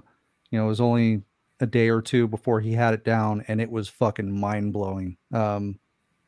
He was playing that shit acoustically, just his Carvin unplugged, and he was playing along to it on his phone or something, and it was perfect. I mean, it was fast as shit and super complex, and it's just harkens back to his ability to not only the natural talent to be able to figure shit out and play shit correctly, but the drive and the intense dedication Oleg has to learn things correctly. That's what I was going to say, dude. Is that I think that we all at that time, we were a little bit older, I was a little bit older. You were a little bit older than me, so you're a lot bit older. No, I'm just joking. But I'm just saying, like, seeing, like, he was the up and comer. He was freshly 21. And you're like, oh shit, dude. Look at the potential in this man right here. Like, that's what I felt for real. Like, oh, this guy's, if he just doesn't fuck it up and go off into a pool hustler realm for 10 years, you only did it for 2, he could be something. And look at you, dude. You're going out to Europe, dude. That's all I'm gonna say, dude. What your abilities are taking you out to Europe right now, dude. And I fucking love that. Like, it shows that you blossomed as a man. What do we got? You're about to be 32. Yeah, next year. But also, you guys know how to make a boy blush over here, all right?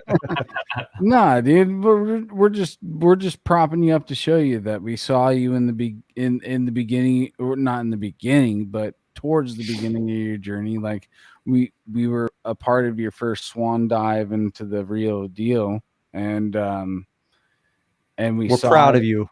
Yeah, we're proud of you, dude. We were definitely proud, and we saw it in you. Then same thing with Alex Bent. Like, yep. I saw it in Alex that month too, and I'm loving that y'all are doing what you're supposed to be Craig, doing at this time, dude. Yeah, dude. dude, it was just so much, dude.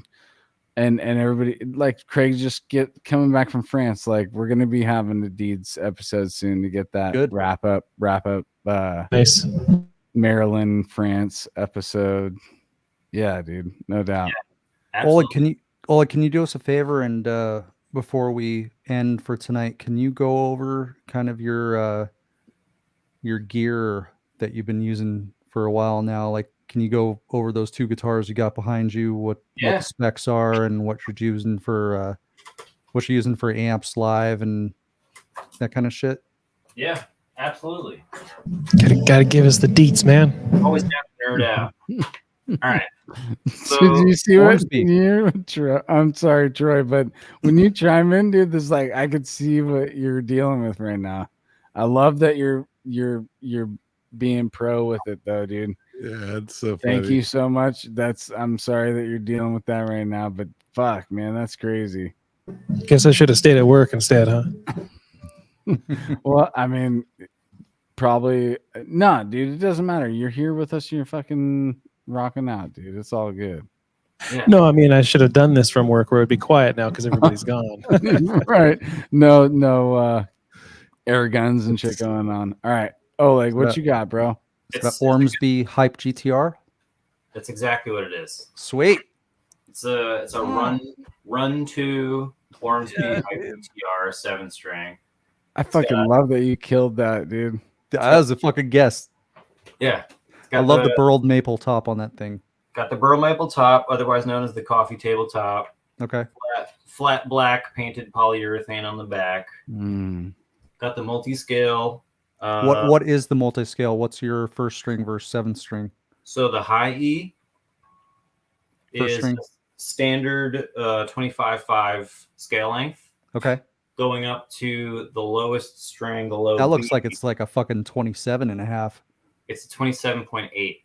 Wow, holy shit. Yeah.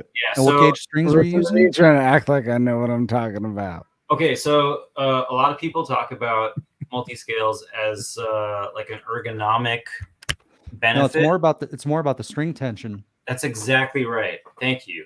Like, this has nothing to do with ergonomics because I'm going to play chords the same way I'm going to play chords no matter what. Like, there's the only chords that would feel different is like an F power chord that's like in first position. But even then, it's not that different. Like, I don't have to be perfectly lined up on the side there. But the tension is really where this thing shines because I can like dig into these strings and it won't have that wobble effect where the transient is like half a step higher than what the actual sustainable note is. It's much more stable. Yeah. So using slightly larger picks, what am I using here? I'm using these green 0.88 millimeter Tortex Dunlop picks that are like regular full size. And I used to use the smaller Jazz 3s all the time. Yeah, I remember that. Yep. Did I give you my Red Bear Jazz 3? I don't know. I offered it to you. What is Red Bear? What is Red Bear? Remember I bought those picks that were like fucking $30-$40 each? And I bought one that's a normal size, and then I bought one that was a Jazz 3 shape and size. $40 a piece, dude? Yes. But they last forever. Okay.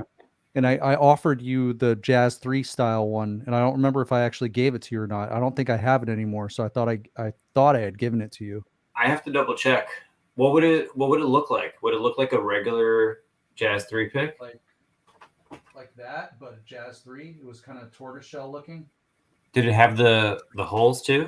Yeah. I don't think I have that. Okay. I feel like I would remember the holes. I think I remember you saying you tried it and you were like, it's all right. It's cool, dude. Yeah, I mean, I used to use the Jazz 3s all the time just because that's what like felt most comfortable. But once I started playing more in Artificial Brain, I think it was primarily Sam. Maybe it was like both Dan and Sam talking about the type of picks I was using and the kind of sound that it produces through like a distorted guitar, especially if you're using like high gain and like an overdrive pedal. The type of pick that you use has a huge influence on your sound. You don't remember me talking to you about this, saying I was trying to get you to use a normal pick like me, and you were like, dude, Jazz 3s. The first time I played it, it ended up being like a aha moment for me where once I played that Jazz 3, I never wanted to touch anything else. It just felt right. And I was like, but dude, these other picks are like, they sound better.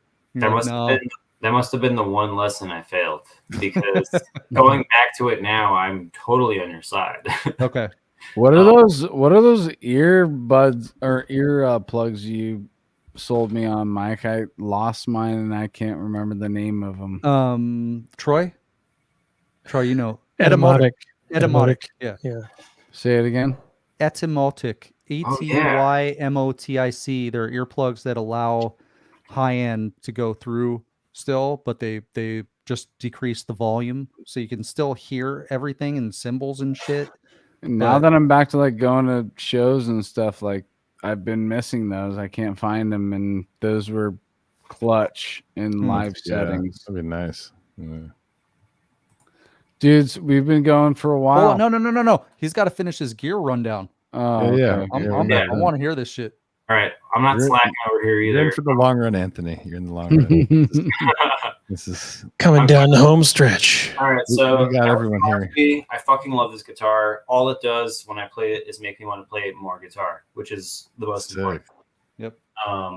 Yeah, I love this thing. It's beautiful. Also has a coil tab, so I have like the split coil sound capabilities, which is what I started doing with my latest Virus covers, because they all have like single coil guitars. What are the pickups? Custom Ormsby pickups called nunchuckers. Okay. They're amazingly dynamic, high output passive pickups. Very similar to the Sirs, but I would say the Sir Aldrich's, but more hairy. Okay. More hairy. So higher output. Maybe higher output. Those things were hot though. Like their name for the 7-string variant was literally 7 Hot. It's just like 7 hot pickups. Let's go. All right, so that's that one, and then this guy, I got very lucky. So this is like a fully custom guitar made by a band named Joey Cruz. Let me try to get the whole thing in here. Joey Cruz is an apprentice of Carl Thompson's, the guy that makes the basses for Les Claypool in Primus. Okay. Hence like this kind of like right. Detailed horns and stuff and like natural wood finish. Damn, so sick. I'm like truly blessed to have this, because this wasn't even meant for me originally. A good friend of mine from high school named Max Devlin, shout out to Max Devlin. He had commissioned this guitar for one of his bandmates, and things didn't work out for one reason or another with them two, and he was left with like a lefty 7-string that he didn't know what to do. So he just decided to pass it on my way. Wow. And go over some of the specs on that thing. What's up? Go over some of the specs on that. Okay, so this is going to take some digging from me. Hold on. I'm going to go dig my pee-pee in the toilet. There you go. Dig it. Life's a garden. Drop it like it's hot. I keep like messaging Joe, the luthier that made this guitar, about the specs, and he keeps telling me what's in it, and I keep forgetting. And hold on, let's see here. I feel a loss. Do you know what the wood is? It's a lot of wood. There's a lot of wood going on here. Lots of wood. Hence my digging. It's digging for the wood. Cool. It's all about the wood. Okay. We've gotten to that point of the episode. Your video quality is not the greatest, but it kind of looks like walnut. I can't tell. I'm not even gonna try to attempt to name the woods. Mike, your camera is very exquisite looking. Which camera? Thank you, buddy. This is a Elgato face cam. Ooh, nice. I need to upgrade my shit. What you got behind you, Mike? Real fast. What's that main one that's right behind you? That This? guitar, Right or the there? one to your left arm, to your this one, yeah. But down the. That's my newest edition, which is a Strandberg Bowden NX or Metal NX, which is their newer line that's got upgraded hardware. And then to the right of that, I've got a custom Strandberg from 2014. Yeah. Oh, sick. I've got my SG 1991 SG Standard, my 2000 PRS. This is a Core PRS Wood Library McCarty 594. That Beautiful. is my Core PRS Custom 24 Wood Library with the artist package, and then that is my Sir Custom from 2011. I think I got in early 2012 that I took on the 2012 tour, and then that one is the guitar I recorded Serval Insurrection with, which is a Jackson SLS MG. That one is my Aristides 060. I like the color on that one. And that's a custom guitar made in the Netherlands that has not a molecule of wood in it. It's all carbon fiber. It's not carbon fiber. It's some proprietary composite stuff, like composite plastic that they mold. And then does that transfer, like how the weight feels? It's actually heavy. It's heavier than you would think. It's heavy for what you think. It's heavier than you would think it would be, but it's not unreasonably heavy, and it's very resonant. So it's not too dissimilar from a wood guitar, other than it's more stable. So when the environment or humidity, temperature changes, it doesn't fluctuate. Yeah, exactly. And then I've got the SL2H Jackson that Casey also has the exact same one, which is fucking incredible. And then right behind me is my new Ibanez Prestige bass that I've not even really played, but I bought it in hopes to start working on new Severed shit. So, hell yeah, that was awesome. Yes. Mike, how are those Strandbergs feeling? Incredible. I fucking love them. This one is my new main guitar for playing Severed shit on the live streams, and it sounds great. Dude. It's got Sir Aldrich pickups in them, like my custom Strandberg. I actually shipped them. I bought a pair of Sir Aldrich pickups, and they installed them when this was made at the Washburn custom shop before it closed. And then when I had it sent back for some warranty work, the guy who worked at Strandberg used to work at Sir, and he instantly recognized the pickups. And he's like, "Oh, you put some Sir Aldrich pickups in them. I love those." I'm like, "Yeah." And then surprise, all the fucking Strandbergs now come with Sir Aldrich pickups. But the Strandberg that I bought that's made in Indonesia is phenomenal. It plays just as good as my USA one. It's not there's no frilly, it's not pretty, but it's a workhorse. It fucking plays great. Solid stainless steel frets. It's very, very comfortable. The neck shape, the Endure neck that's got like 3 flat surfaces. It only takes a couple days to get used to, and it's very natural once you get used to it. This might be a dumb thing to say, but do you think it's because their love of metal that they can make sick fucking guitars?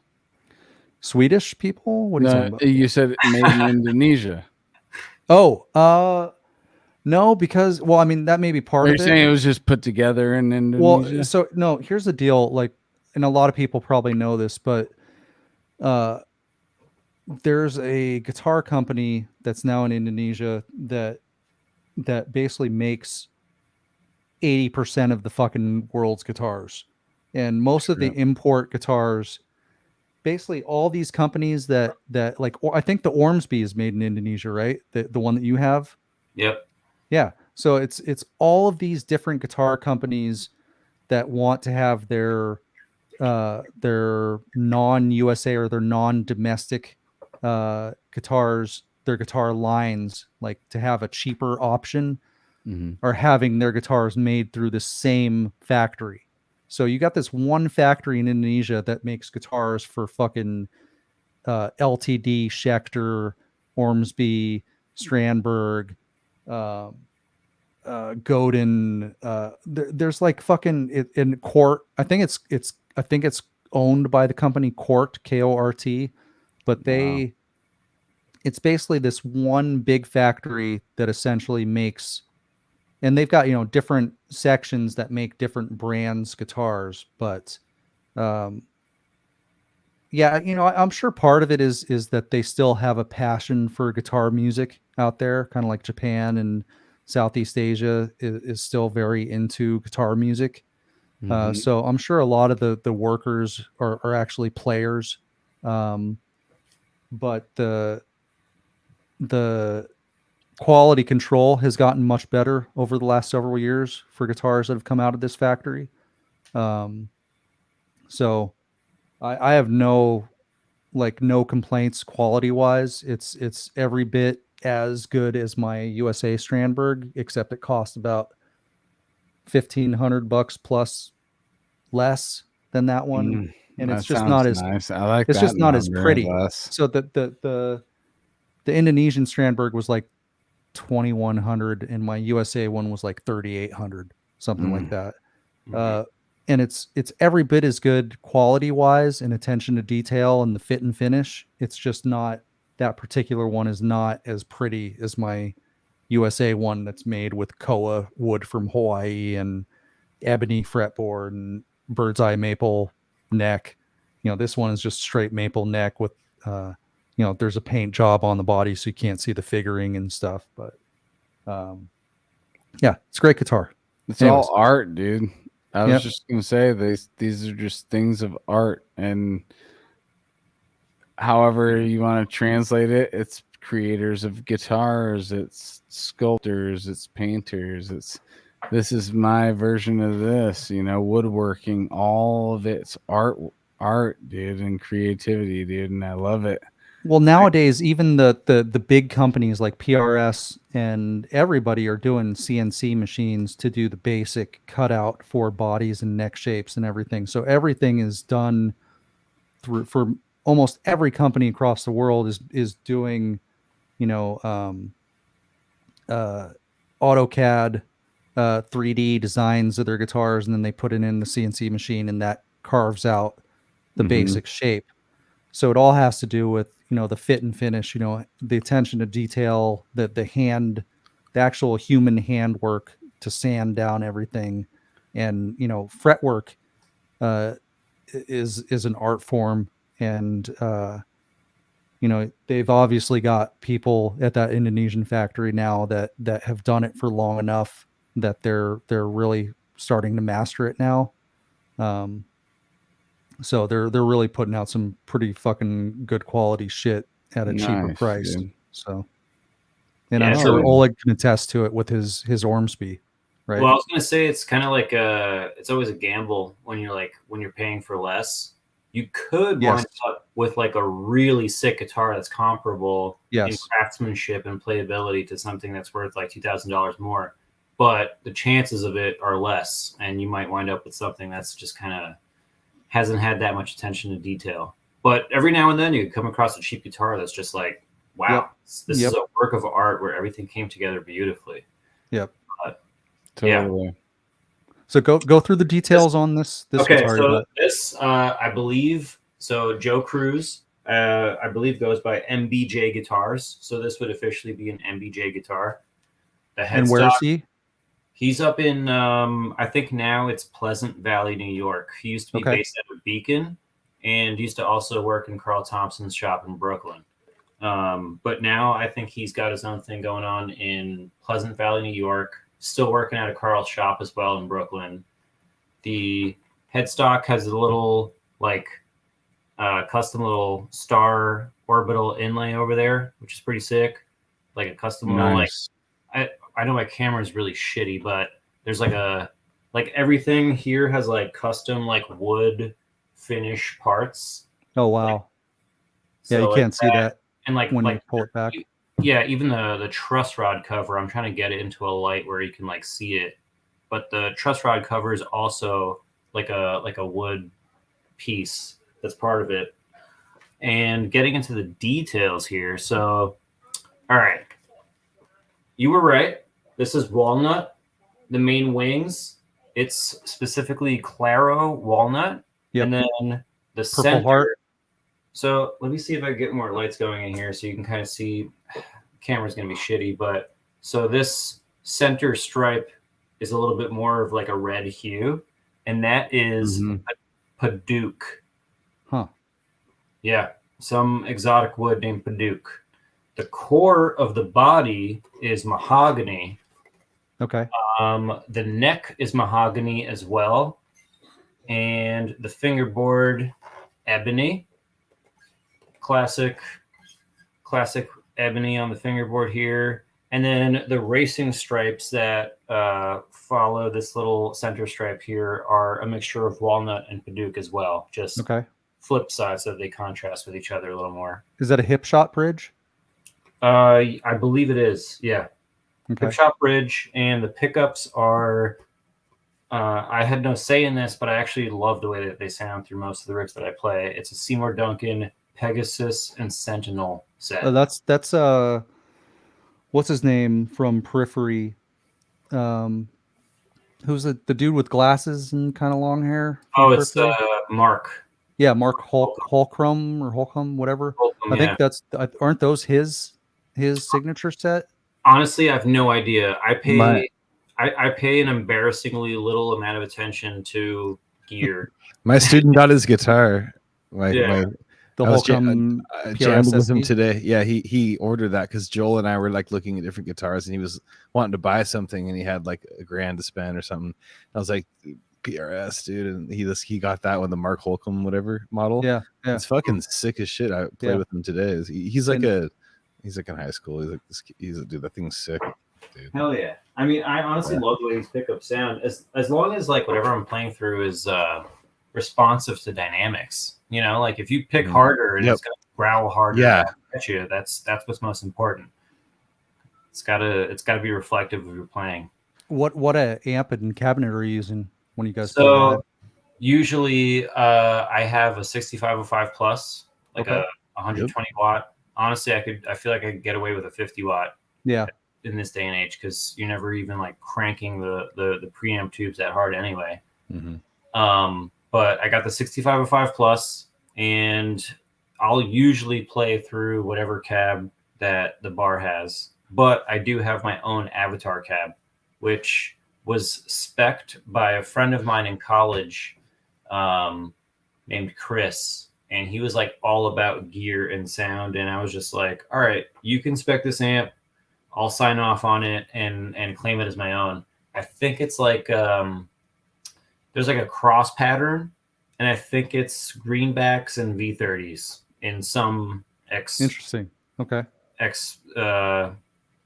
pattern. Yeah. But I mean, it sounds great. I love the 6505 plus, especially for its price. It's like the cheapest amp I can think of that can like handle like just pure hairy, gritty, but like raw and precise tone. They've got a lot of gain, and it's tight too. A lot of gain. I really don't have to like veer much from like, you know, you start using an amp, start everything at noon, set every single knob dead up, and then see where you can go from there and explore the sound. And I really don't have to go far in any direction to find something that I really like. Yeah, the gain at like 6 is like gnarly already. You know, or the pre-gain. Oh yeah. Yeah, and then for pedals, I try to keep it light, but this is what I'll be running through in Europe, which is basically all of my pedals anyway. So I got the classic, classic tuner, Boss TU3 Decimator, which is that the tuner you brought on tour with us? Yeah, like this and this, and I didn't have this overdrive back when I was with you guys, I don't think, but. Yeah, this is the same tuner. Got the classic ISP Decimator 2, classic Maxon OD 808, and then these two are for getting weird with it. Classic little analog delay carbon copy MXR, nice. And then this thing's awesome. It's a lo-fi ZVEX lo-fi junkie. This knob in the center, if it's like all the way in one direction, it's like a full-on compression pedal, and then it blends into chorus as you get up to the top, and then as you go into the complete right direction, it's like full modulation. And what it does is it kind of creates like a Boards of Canada tape, like warble effect. Nice. And dude. You can control like the depth and speed of it. So like you can get like really weird and seasick with it, like one of those like weird like tremolo pedals, or you can keep it like very like slow and lush. But I run all of that through the front of my amp too. I know technically you're supposed to run like delay pedals through the effects loop, but sure. I don't use them for the purpose of recreating the previous notes. I use it to just fatten up the sound. And I found that if I keep it, I always get these two mixed up, but I have it right after my tuner pedal, like from my guitar tuner pedal, and then carbon copy, lo-fi junkie, and then the overdrive and noise gate at the end of all of that. So I don't know where that would constitute in terms of like where it is in the signal chain, but I love the way the delay pedal sounds right in front of the amp, right after the tuner pedal, before all of like the effects pedals. It's it fattens it up in a way that's like creates a lot of density. So if you're playing like weird single note spacey leads, it can really fatten up the sound. But at the same time, every next note that you play is way more audible than the delay sound that you're hearing. So you can use it in a part that's like relatively busy, but it'll sound way more like fat tight than what you would normally play just, raw through your amp. So yeah, I try not to go too deep into gear because like I said, I'm very obsessive with what I get into, and I know I can go down a very deep rabbit hole when it comes to gear. It's okay. Yeah. We posted an alert so people know. Oh, there you go. Yeah. No. The alert is necessary because this is where the gear talk stops. Ultimately, it comes down to just like doesn't need to stop. No, but like actually though, like I can't. I don't know much about gear. I try to like kind of be ignorant to it because if I'm not, then I'll just become a complete gear freak and not focus on playing. I know what you're talking about. At like the forefront. So, but I will say, isn't it like 2:00 your time right now in the morning? Yeah, that's exactly right. Nice. So Anthony, if you need to go to bed, where's your Kiesel? We can still. Well, I do actually need to go to bed soon, guys. I gotta go make cars. I'll keep it going. I'll keep it going till they. Two more minutes. Still vroom. Where's your Oleg? Where's your Kiesel? The custom Kiesel from the Severed Savior tour, or Carvin, and your LT? No, your Schecter that you had before that. Where are those? I have my Schecter in a hard case right here. I haven't touched it since that tour. Okay. What about the Carvin? And the Carvin I sold. What? Mm-hmm. No shit. Why? Damn. So I got the Ormsby. Okay. Many years ago at this point, and I was playing it so much more often than my Carvin. And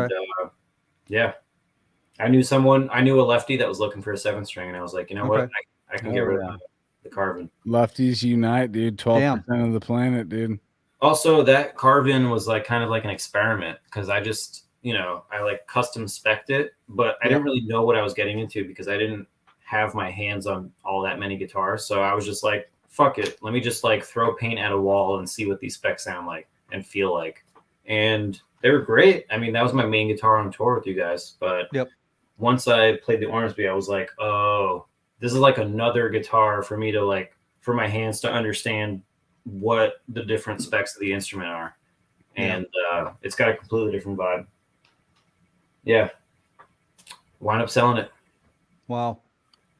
Well, I'm glad to see that you switched from Jazz 3s to a normal pick. Yeah, finally. I wish I used this with you guys, because it really does make such a difference in sound. The Jazz 3s are too rounded at the edges and a little too thick and a little too small, and the plastic material itself all lends itself to like a more warm round tone.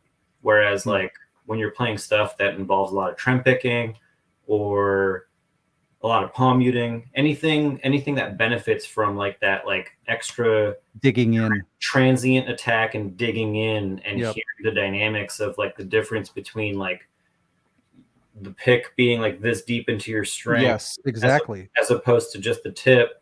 Total difference in sound. And that was the conversation I had with you back then. I was trying to tell you that I just can't dig in with those little tiny Jazz 3s. They're too small. You're only hitting this little sharp tip across the strings. And I was, showing you like the fecophiliac picking style where you're really digging in.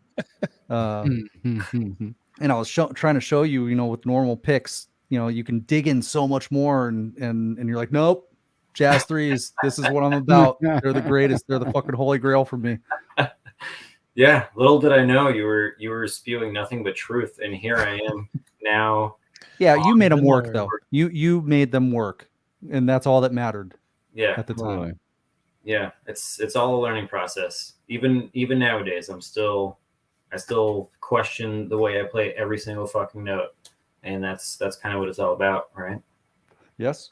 Never-ending, unattainable goal of reaching some kind of ideal.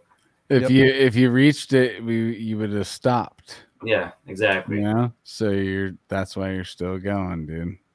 And I love that, dude. And again, we've already reiterated it. We're super proud of you, dude. I love to hear what you've been doing, and that you've still been chasing the craft and bettering yourself, executing that craft, dude. And yeah, dude, this is why I wanted you on, dude, because one, here is it's still, you're in the middle of your journey, obviously, and two, it's like I just want people to see like this is somebody who's still chasing it, dude. Yep. Hell yeah, man. And thank you so much for the opportunity to just blab on about dude, weird methods over here. So I appreciate it very much. We wanted it all, dude, and thank you so much and dude, secret surprise guest Mike and Troy, dude, thank you. We pulled this off today. I texted them today. I'm like, you know what? Casey was like, hey, maybe we should see what's up with those guys. And I was like, that'd be cool to have them pop in and have the full tour reunion. Murdoch in the chat. Yep. You still there? All right. My eyes are so bad, guys. I need to go to the eye doctor. I cannot see anything. No, the secret and of having everyone on here was like amazing. It totally made my night. Yeah, and I purposefully kept it from you because I love doing that to people. I love. Thank you. I wanted to just ambush you with nostalgia. Boom, boom, boom, boom, boom. No, it seriously brought it. Like, especially like I had the 2012 tour, like a shirt like on a screen next to me the whole time. So I would like keep it's like, wow, I'm in that city 10 years ago with these dudes. Well, we were missing James, dude, and maybe I'll hit him up and say, hey, check out this episode, dude. He mentioned you a few times. Hell yeah. He's been mentioned in several episodes. I know, right? I haven't talked to him in a while, but yeah, I'm really drunk, stoned, and tired, guys. So we got to go to bed. I'm right there with you. All right. We got one more minute left to reach 4 hours, so keep it going. Yeah, we got to hit the 4 hour. We got to plug everything else again. Oleg, tell us about your future. No, the artificial brain. I was going for the artificial brain merch. Merch, yeah. I mean, we got merch. We're on what used to be known as Cold Cuts merch. Now it's Massacre merch. Okay. But yeah, we got a whole bunch of shit there. I actually I like put out digital tab books on there as well, which have been like a good way to like spread the love in other ways. So yeah. Actually, you know what? We have about 25 seconds left to get the 4-hour mark. Oleg, so I've been meaning to talk to you. Since you're my right hand, or what I see is the best right hand I've ever had for a second guitar. You need to help me write the new Severed Savior album. Dude, that's so. It with me. At 4 hours, you're gonna say that? Yeah, I didn't want to. There's the elephant in the living room. I didn't want to. I was like, dude, when's the new Severed? What's going on? I still consider Oleg to be our second guitar player, regardless of what we're doing. I think that rules. I just want to say, I just want to say, because I'm a fan. I'm not in Severed. I'm the only one in this 4-hour beautiful episode of Glory that's not in Severed. But I just want to say, I bet you there's 6 people, according to my thing, that are still watching.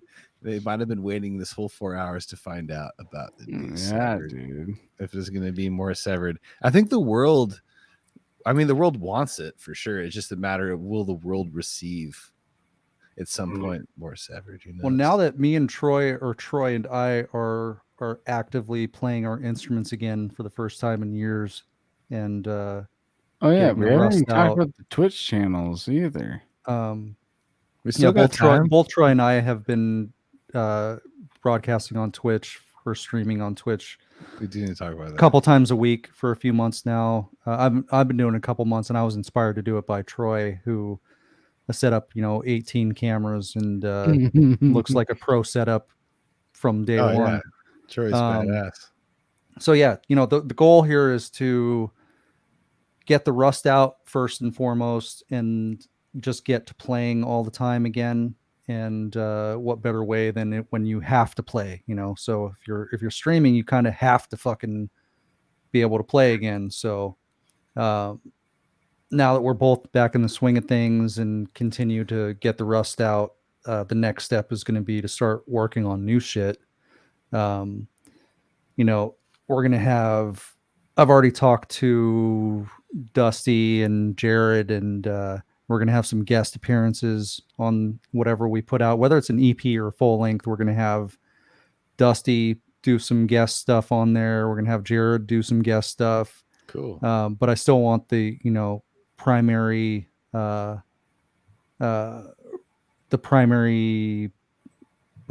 instruments, core of it, the core instruments to be, Troy and myself. So I'll be handling, bass and guitars, but I would like to have Oleg continue his second guitar slot on Severed, even though we're probably not going to play live. But who knows? You never know. At least do an EP, if not a full length. And God knows I need the help with writing shit, because I don't want to have to fucking write, the majority of an album again. That almost killed me last time. Well, you just found out that Anthony also plays guitar. That's true, and drums apparently, because he can hold down a beat. I wish you were here. I mean, you don't even need Troy, really. I wish you were here. Mike, I would love to. I would love to try at my best to contribute anything that I can. And yeah. Now that you're totally on the spot. Yeah. You have to come up with your final answer right now. Podcast. Right. 4 hours into your 2-hour podcast, dude. We've just now. This is my genuine final answer. I would love to try. And I'm like so tough on myself when it comes to writing. But I know that the only way to get past that is to just keep writing more. So what better way to keep writing more than to do it alongside yourself. So yeah. Well, it would be an honor to have you take part in the future work that we put out. So we'd love to have you be a part of it, and a significant part. Hell yeah. Yeah. Down. Yeah. Let's get down and dirty. Let's talk more. Let's do it. Yeah, I like that. All right. Sounds good to me. Have it up there. All right, guys. I love this so much. I'm glad this happened this way, and rock on to everybody who's still here with us right now. If not, we are on YouTube staring at you right now.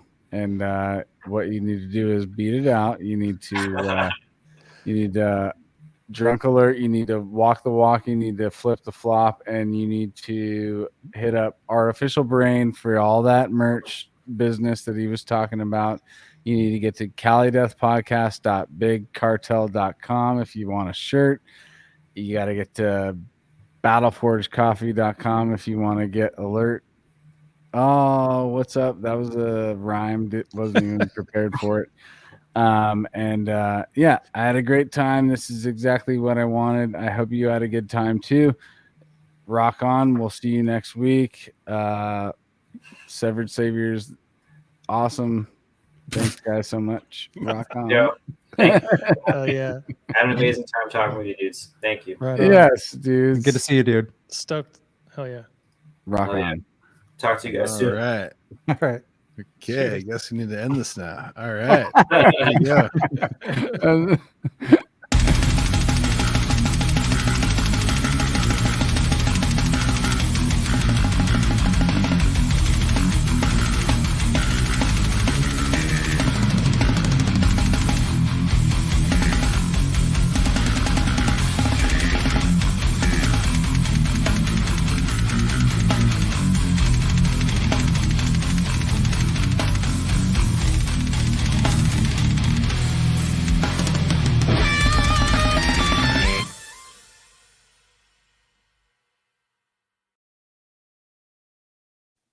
We made it.